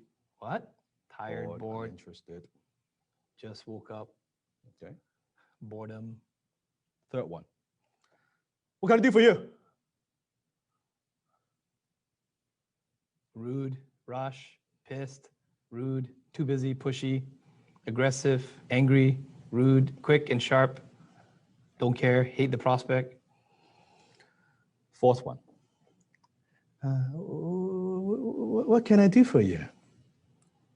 weak, nervous, new, hesitant, not confident, no confidence, funny, scared, anxious, uncertain, confused. Last one, okay? Listen closely. What can I do for you? Dan, great, confident, authoritative, certain. Dan, in control. Mr. Smooth, close me. Certain, doctor. Do you see the power of tonality? Exact same line, exact same words. The first 1 second, 2 seconds of a conversation, just by not sounding right. Remember, I said that's how they can judge your ability, how you sound. By not sounding right, you've lost that sale. Before you go into the service that you do, before you ask questions, before you go into the paying, before you do any of those things, that phone call, the first 2 seconds dictates, are they going to continue or are they just looking to get off the phone? That tonality, you see the last one, why is it good? Because it's authoritative, it's not too fast, the pace, it's not too aggressive, but it's firm. It has a certain tonality to it. It's like salt, it's not too much, it's not too little, just the right amount, just the right pace. This is so much fun. This is an art. By asking those questions that with the right tonality, closing at the end of the day is about asking the right questions at the right time with the right tonality. Write this down. It's about asking the right questions at the right time with the right tonality. That's all closing is. It's not about using gimmicks, script, all those things. No, it's about asking the right questions at the right time. Where I ask too early is not good. It's too late is not good. With the right tonality. Right? And this is why that practice, the role play, the tonality and getting feedback, because you will notice why you walk away from that phone call with a $1,000 retainer versus a $5,000 retainer. It's not the service that you provide. It's, are you asking the right questions at the right time with the right tonality? It is 2, 3, 5, 10 times in terms of income. Like it's that significant of a difference, that great of an impact. So is it worthwhile to practice? You bet, right? And how I like these things, I could probably do what I can do for you 30 different ways. I can do 30 different tonality, but with the time that we have, I gave you 5, right? But every tonality, different pace and different things, and you could see. And from there, it's that Dr. Frame is, what can I do for you?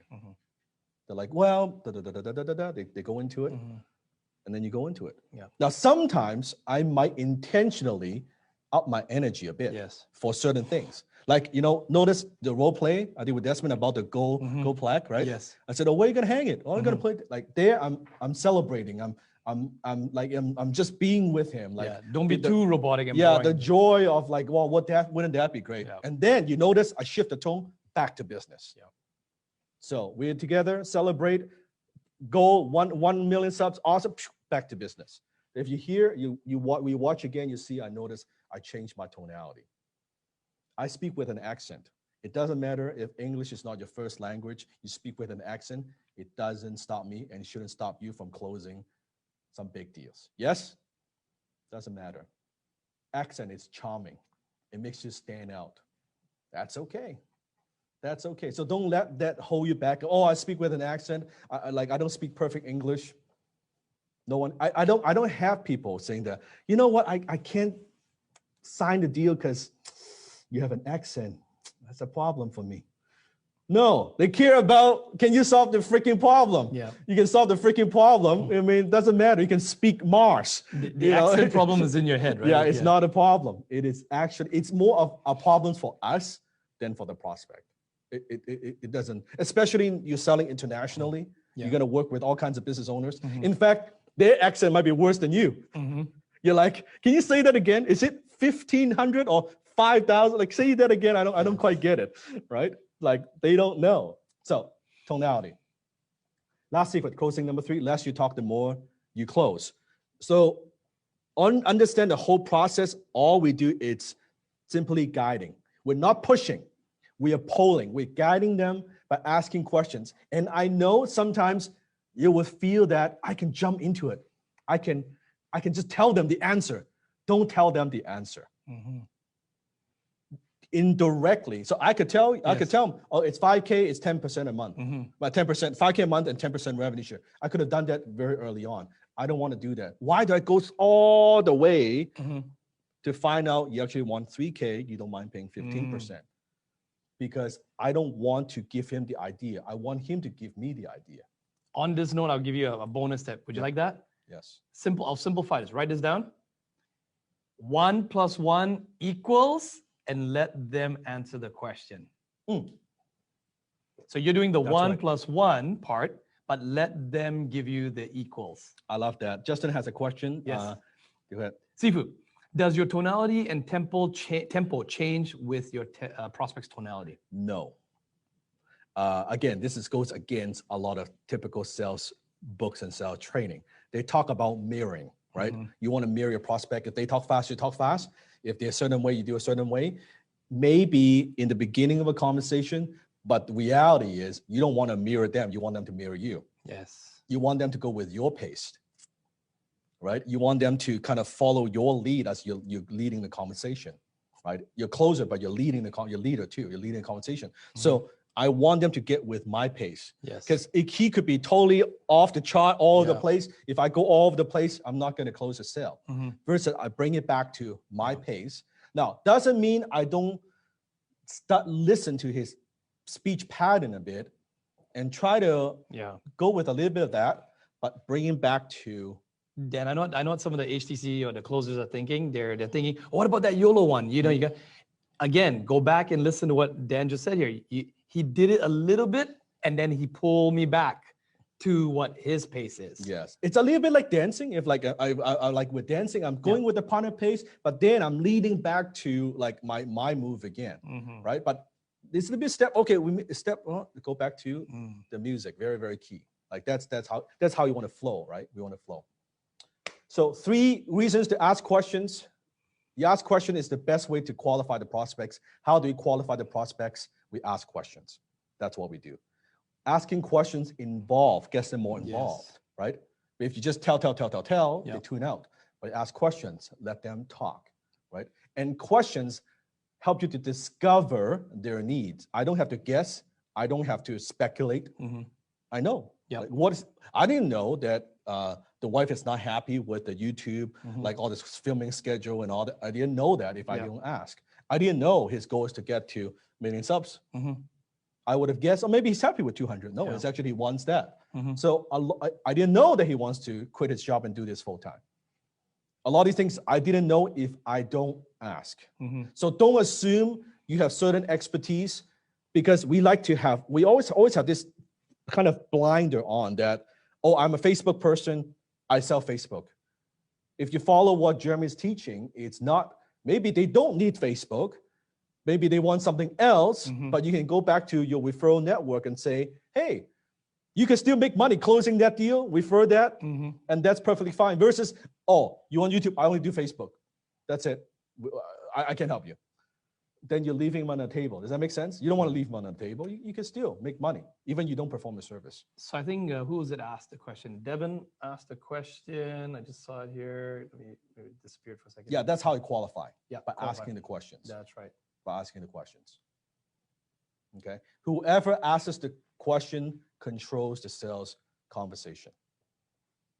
Whoever asks the question controls the sales conversation. So how do you want to make sure you're leading the call? Asking questions. That's all it is. You notice I didn't say any very little statements. It's always question. Yeah, there's almost no opinion. So you need to almost train yourself to whatever you want to say, turn that into a question. Whatever you want to say, you turn it into a question. Right? It's a different way of thinking, or also communicating with people. This very works effective. How many have boyfriend, girlfriend, spouse? Put up your hand. Okay. So I'm going to teach you something very profound. Hopefully they're not watching this video. It gives you an advantage, right? You're talking boyfriend, girlfriends, husband and wife. So whenever you want them to, let's say, go to a certain restaurant or watch a certain movie and stuff like that, instead of telling, I want to watch that. And then he's like, no, I want to watch that, right? You get into a fight. turn that into a question, right? Hey, honey, have you ever thought about watching, the Rambo killing murder movie with me? Like, right? No, I don't want that. No, it's you got to ask some good questions, right? Yeah, no, I prefer the romantic movie. Yeah, I know that. I know you want to watch that. But, do you really want to sit through 3 hours of that? Why don't we go to watch this one, right? And then afterwards, we can go to have a nice dinner. What do you think? Well, okay, I guess that works too. That's how you do it. Now, I cannot do it. I cannot use on Jenny because Jenny knows all my techniques. So it kind of doesn't work. So Jenny, like I try to use any of the techniques. You're trying to use your closing. No, it's like, don't deadlock me. Don't try to deadlock me. Like, don't try to use your closing techniques. It doesn't work. I'm like, oh shit. And then it doesn't work. Then I try to justify. I turn into an annoying salesperson. No. I'm not trying to deadlock you. I'm not trying to use technique. No. You're gonna do it. You're gonna redirect. You're gonna do all this stuff. I listen to your class. It doesn't work on me, right? So yeah, I can't close, Jenny. That's the bottom line. So that's it, right? It's like a bulldozer. It just destroys any technique that I have, right? But for your spouse, it will work. I promise you, it would work. For your kids, it will work. Yes, it works. Yeah. For those of your kids, works awesome, right? And they might even say something really surprise you, amaze you. Yeah, you ask just good questions. You teach them, ask questions, you ask questions, and then you teach them to be better listeners, right? Train them young. Yeah. Train them like during the dinner, gamify. Ask them to do these follow-up questions and ask. And I'll do this relatively quick. We Yes. kind of like rapid fire, and then I'll go into the assignment. Yes. So sometimes people might say, let's do lunch. Yes. Like when COVID it's over, people say, hey, digital owner, digital agency owner, Can we meet let's do lunch. Let's do lunch. coffee? Yeah. Okay, so quickly, I'm just give you the line of how to reply. So ask me. Well, I mean, Dan, you're local. I mean, how about we meet up? Let's go do lunch. Okay, so that's what's gonna happen when we do lunch. I know. I want to kind of find out more about your business. I want to kind of get to know you. I'm kind of a belly to belly kind of guy, Kind of face-to-face kind of guy. Yeah, You know, I'm a face-to-face kind of guy too. And before we do that, like tell me a little bit about like your business and what you got going. Well, Pause off the role play. Boom. I'm closing right there. I don't need the lunch. Like I'm already transitioning into the conversation. Yeah, sure, I love that. Then after I do all the qualifying at the end, either I close the sale or he's still not quote unquote convinced, which you should never try to convince the person. But he's just not quite ready, still want to meet face to face. Then fast forward to that conversation. You know, it seems like we might be a good fit. Yeah. And you're the kind of guy you're more comfortable before doing business, kind of shake someone's hand. kind of shake your hand, look in the eye. Look in the eye. Yeah, I really respect that. Okay. And when we do lunch, can you do me a quick favor? Sure. What's that? It seems that this problem is pretty urgent. Yeah. Could you bring a checkbook with you? Yeah. I'm gonna bring an agreement. Sure. If by the end of lunch you believe that I'm the right guy to do this, Yeah. we sign a deal, we get it going. If not, that's okay too. I can respect that. Yeah. No, I'm an old schooler, so yeah. I mean, if everything looks good, I'm a gentleman's handshake, and I'll sign the deal there. I want the commitment.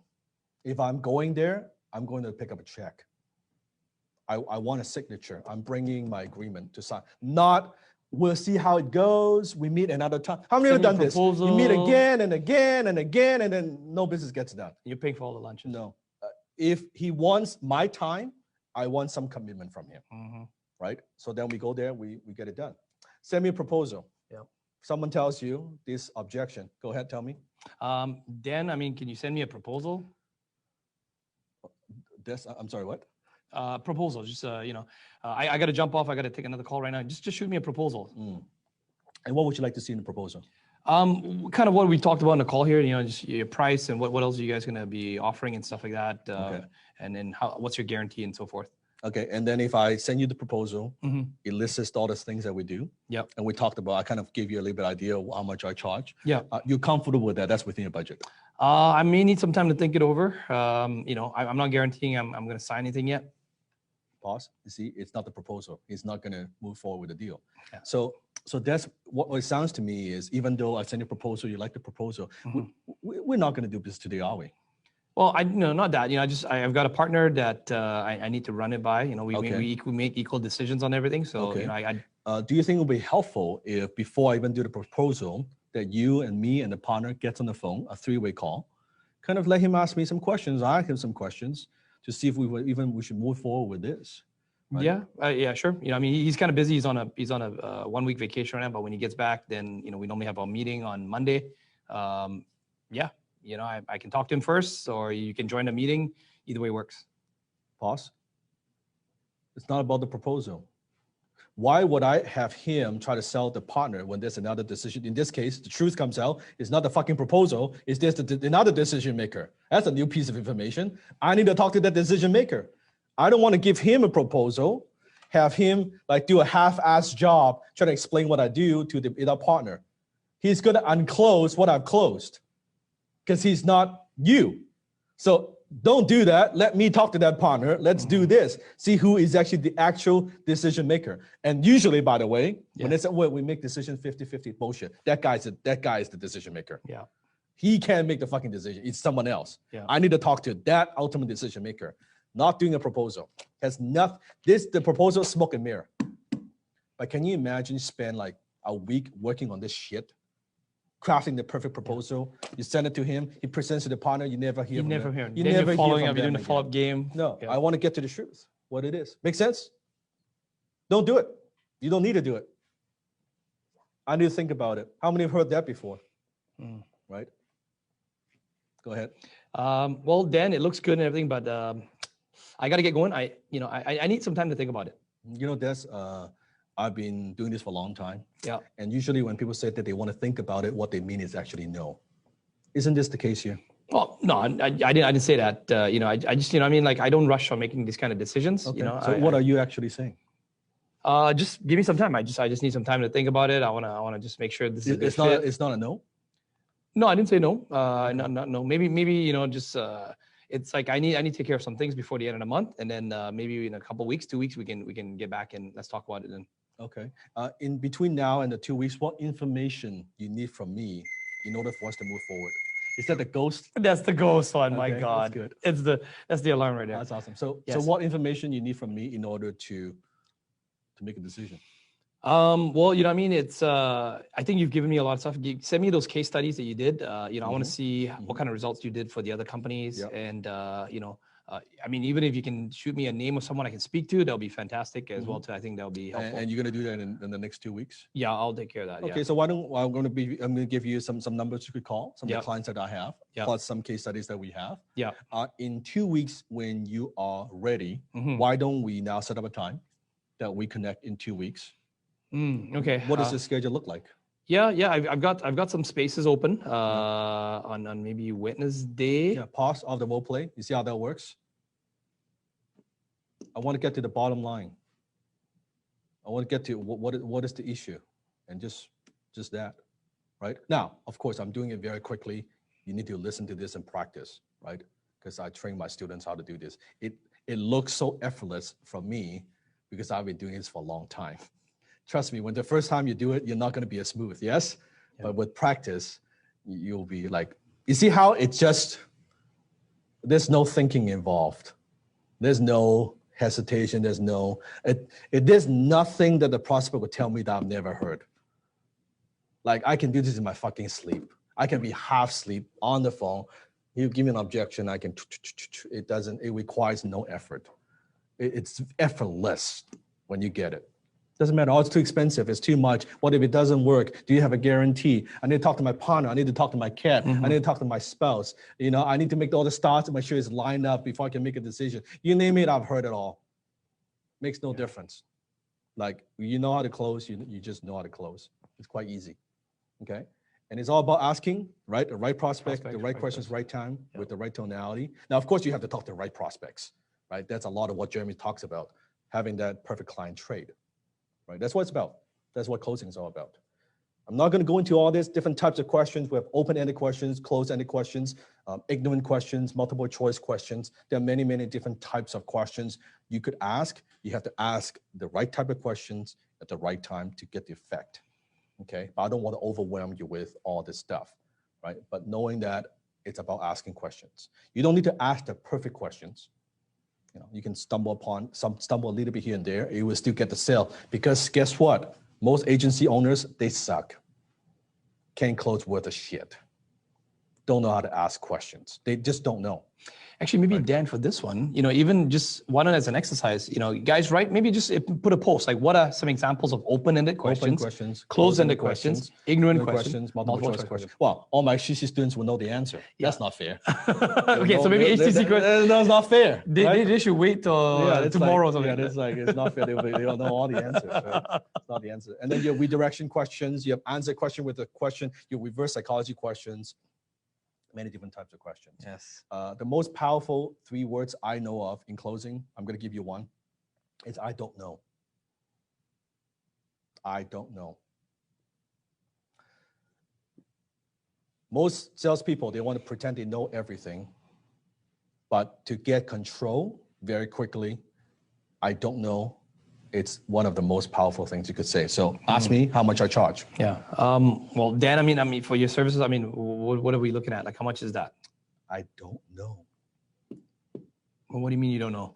It depends on what you're looking for. Okay. What do you mean? Tell me a little bit more about, and then you just go into whatever he's looking for, right?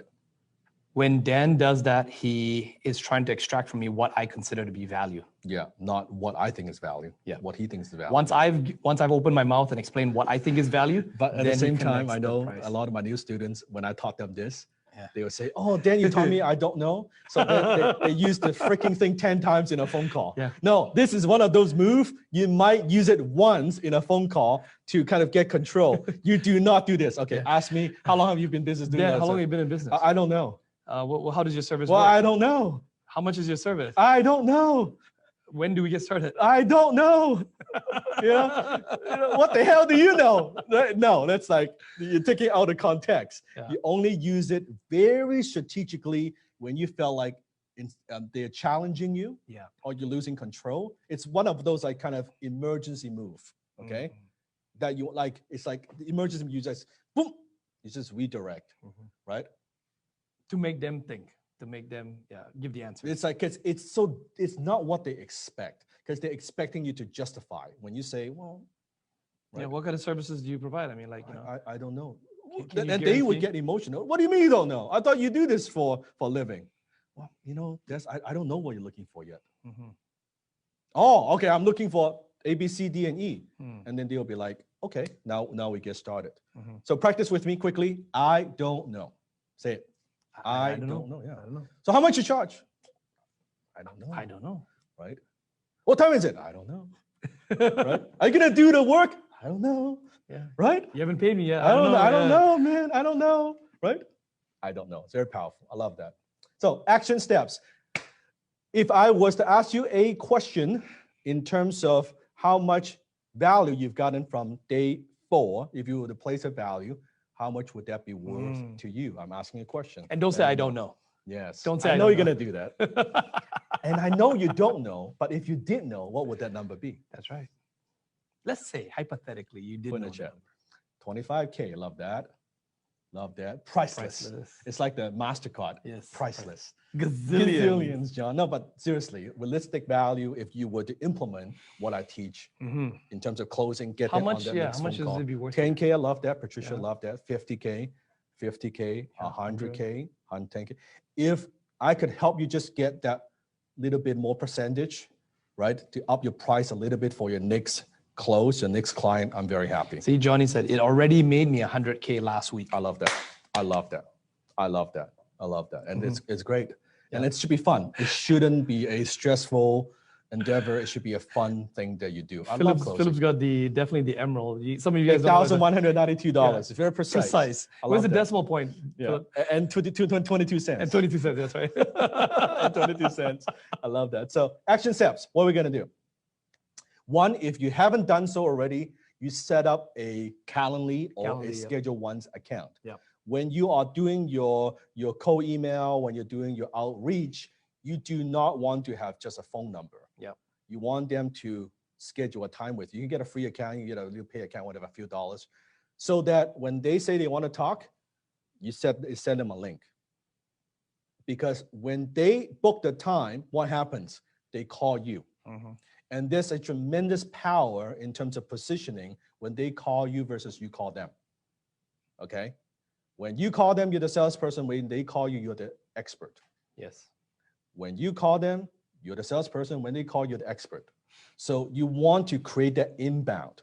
It gives you a little bit more status. It gives you a little bit more what I call positioning power, right? When they call you. So send them a link. So also when they book a time, you know they are more focused because they've taken the time. It is an appointment, right? They're kind of ready. They know joining on Zoom at a certain time, they're ready to go. Quick pro tip. When you first set up your appointments and you guys are just getting started, don't make all your appointments wide open. Do you know why?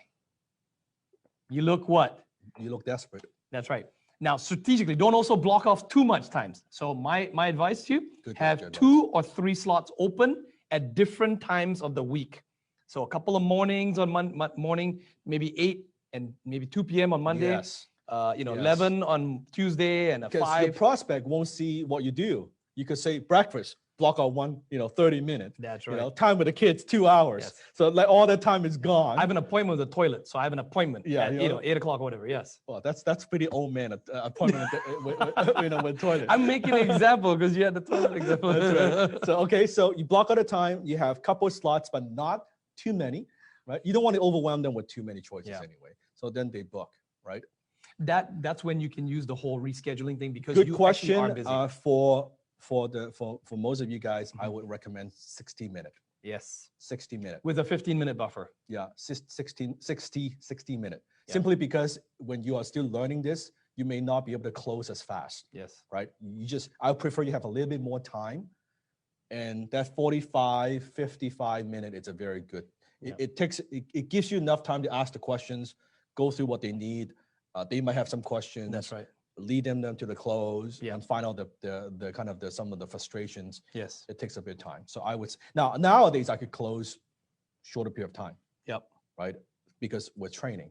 But you shouldn't aim for that because sometimes I have students ask me, well, how long should the closing call be? I say, as long as it takes to close the sale. You close the sale in 10 minutes, awesome. You close the sale in 61 minutes, it doesn't mean, I feel it took me more than like 62 minutes. No, who cares? It doesn't, I don't look at that. Yeah. But I say, if you're getting started, 1 hour. 1 hour, yes? 1 hour. 1 hour, 15-minute buffer that gives you time in between calls. Between for the next or one. even 30-minute buffer. And personal preference, 4 hours notice for me. Some people say, I block out my morning. So it's impossible for them to book when I just wake up, right? So I wake up like 5 in the morning. You want to be prepared. 4 hours notice. So I'll be my 9 in the morning. It's a big deal. Yeah. You want to be prepared, right? You want to be ready. I heard a few calls before that takes 2 hours. Yeah. Sometimes if it's a big deal, if I'm asking for a big retainer, it's going to take some time. But not the way that I'm teaching you to do it, what I taught you today. Yeah. Because if you do it this way, it's pretty smooth. It is pretty smooth. Number 2, I would suggest for those who are not in HTC, you find a friend, a family member, and just role play. Just role play before tomorrow. Just get a feel of record yourself too. Yeah, what that is like, right? Find someone that you know, or you want to find someone from the community. That's good as well. Role play, because until you role play, you kind of listen to this, but until you execute and do it, you don't know what that is like. You don't know the tonality, to ask questions until you do. It's still doing. Mine is tens of thousands of hours of actual calls and all that to get to where I am today. The good news is you do not have to be this good. You could be 5% as good. You would kick ass because everybody else do it the wrong way. Make sense? Like everybody, they don't know how to close, they talk too much, they don't know how to ask questions, they're just not good. So you just knowing some, and especially in the agency, like Jeremy, asking a question. Out of the 3,100 students that you've trained, how many of you believe have this kind of closing ability? I mean, Dan, you put it on a new standard tonight, I'd probably say less than 15% are at the level that you're at. Decent closing material, decent. Yeah, that comes from the experience, they're well equipped from a knowledge perspective, but when it comes to experience, like what you've done, and they sound confident and fluent, and their sales calls are short and efficient, probably sub 15%. Right. So you don't have a lot of competition. You don't need to. Don't feel like you have to get to Desmond's level or my level. All the booms that you see from my students, they're not at this level. They don't need to be, because everybody else, it's like 0 to 10. Yeah. You don't need to be a 10. You could be a 2 because everybody else is negative 10. Like, you understand? They're negative 10. You're being a 2. You win by a lot of levels. You don't need to be a 10 out of 10. Many of the people that have the booms, they implemented. They didn't overthink it. Yeah. They did it. Then every time they did it, they were critical enough to adjust. Try to listen to the recording, adjust themselves. Be cognizant and then readjust, or ask someone to evaluate and readjust. Yeah. And they just keep doing, fail forward. You don't need, so make sure. Now, tomorrow when we come back, it's day 5. And then for those who are in VIPs, day 6, we have an additional bonus day, right? Yes. So bonus day, that's when I will unmute, Jeremy will unmute, you unmute, we just kind of go back and forth. You ask any questions that you might have. Even if you are not VIP, right? I made a decision, I made an executive decision. Wow. You're not VIP, right? You'll still get the recording of that. That's the awesome. bonus day. It's just my gift to you. So I don't want you to miss anything, because I know that we'll be sharing some great information on day 6. Awesome. Solid day 4. Yeah, it's awesome. This is beautiful. I love it. Patricia, thank you. Appreciate it for the role play. Awesome. So everybody can learn from it. So practice role play, and I will see you tomorrow, day 5. Great work, everyone. Awesome.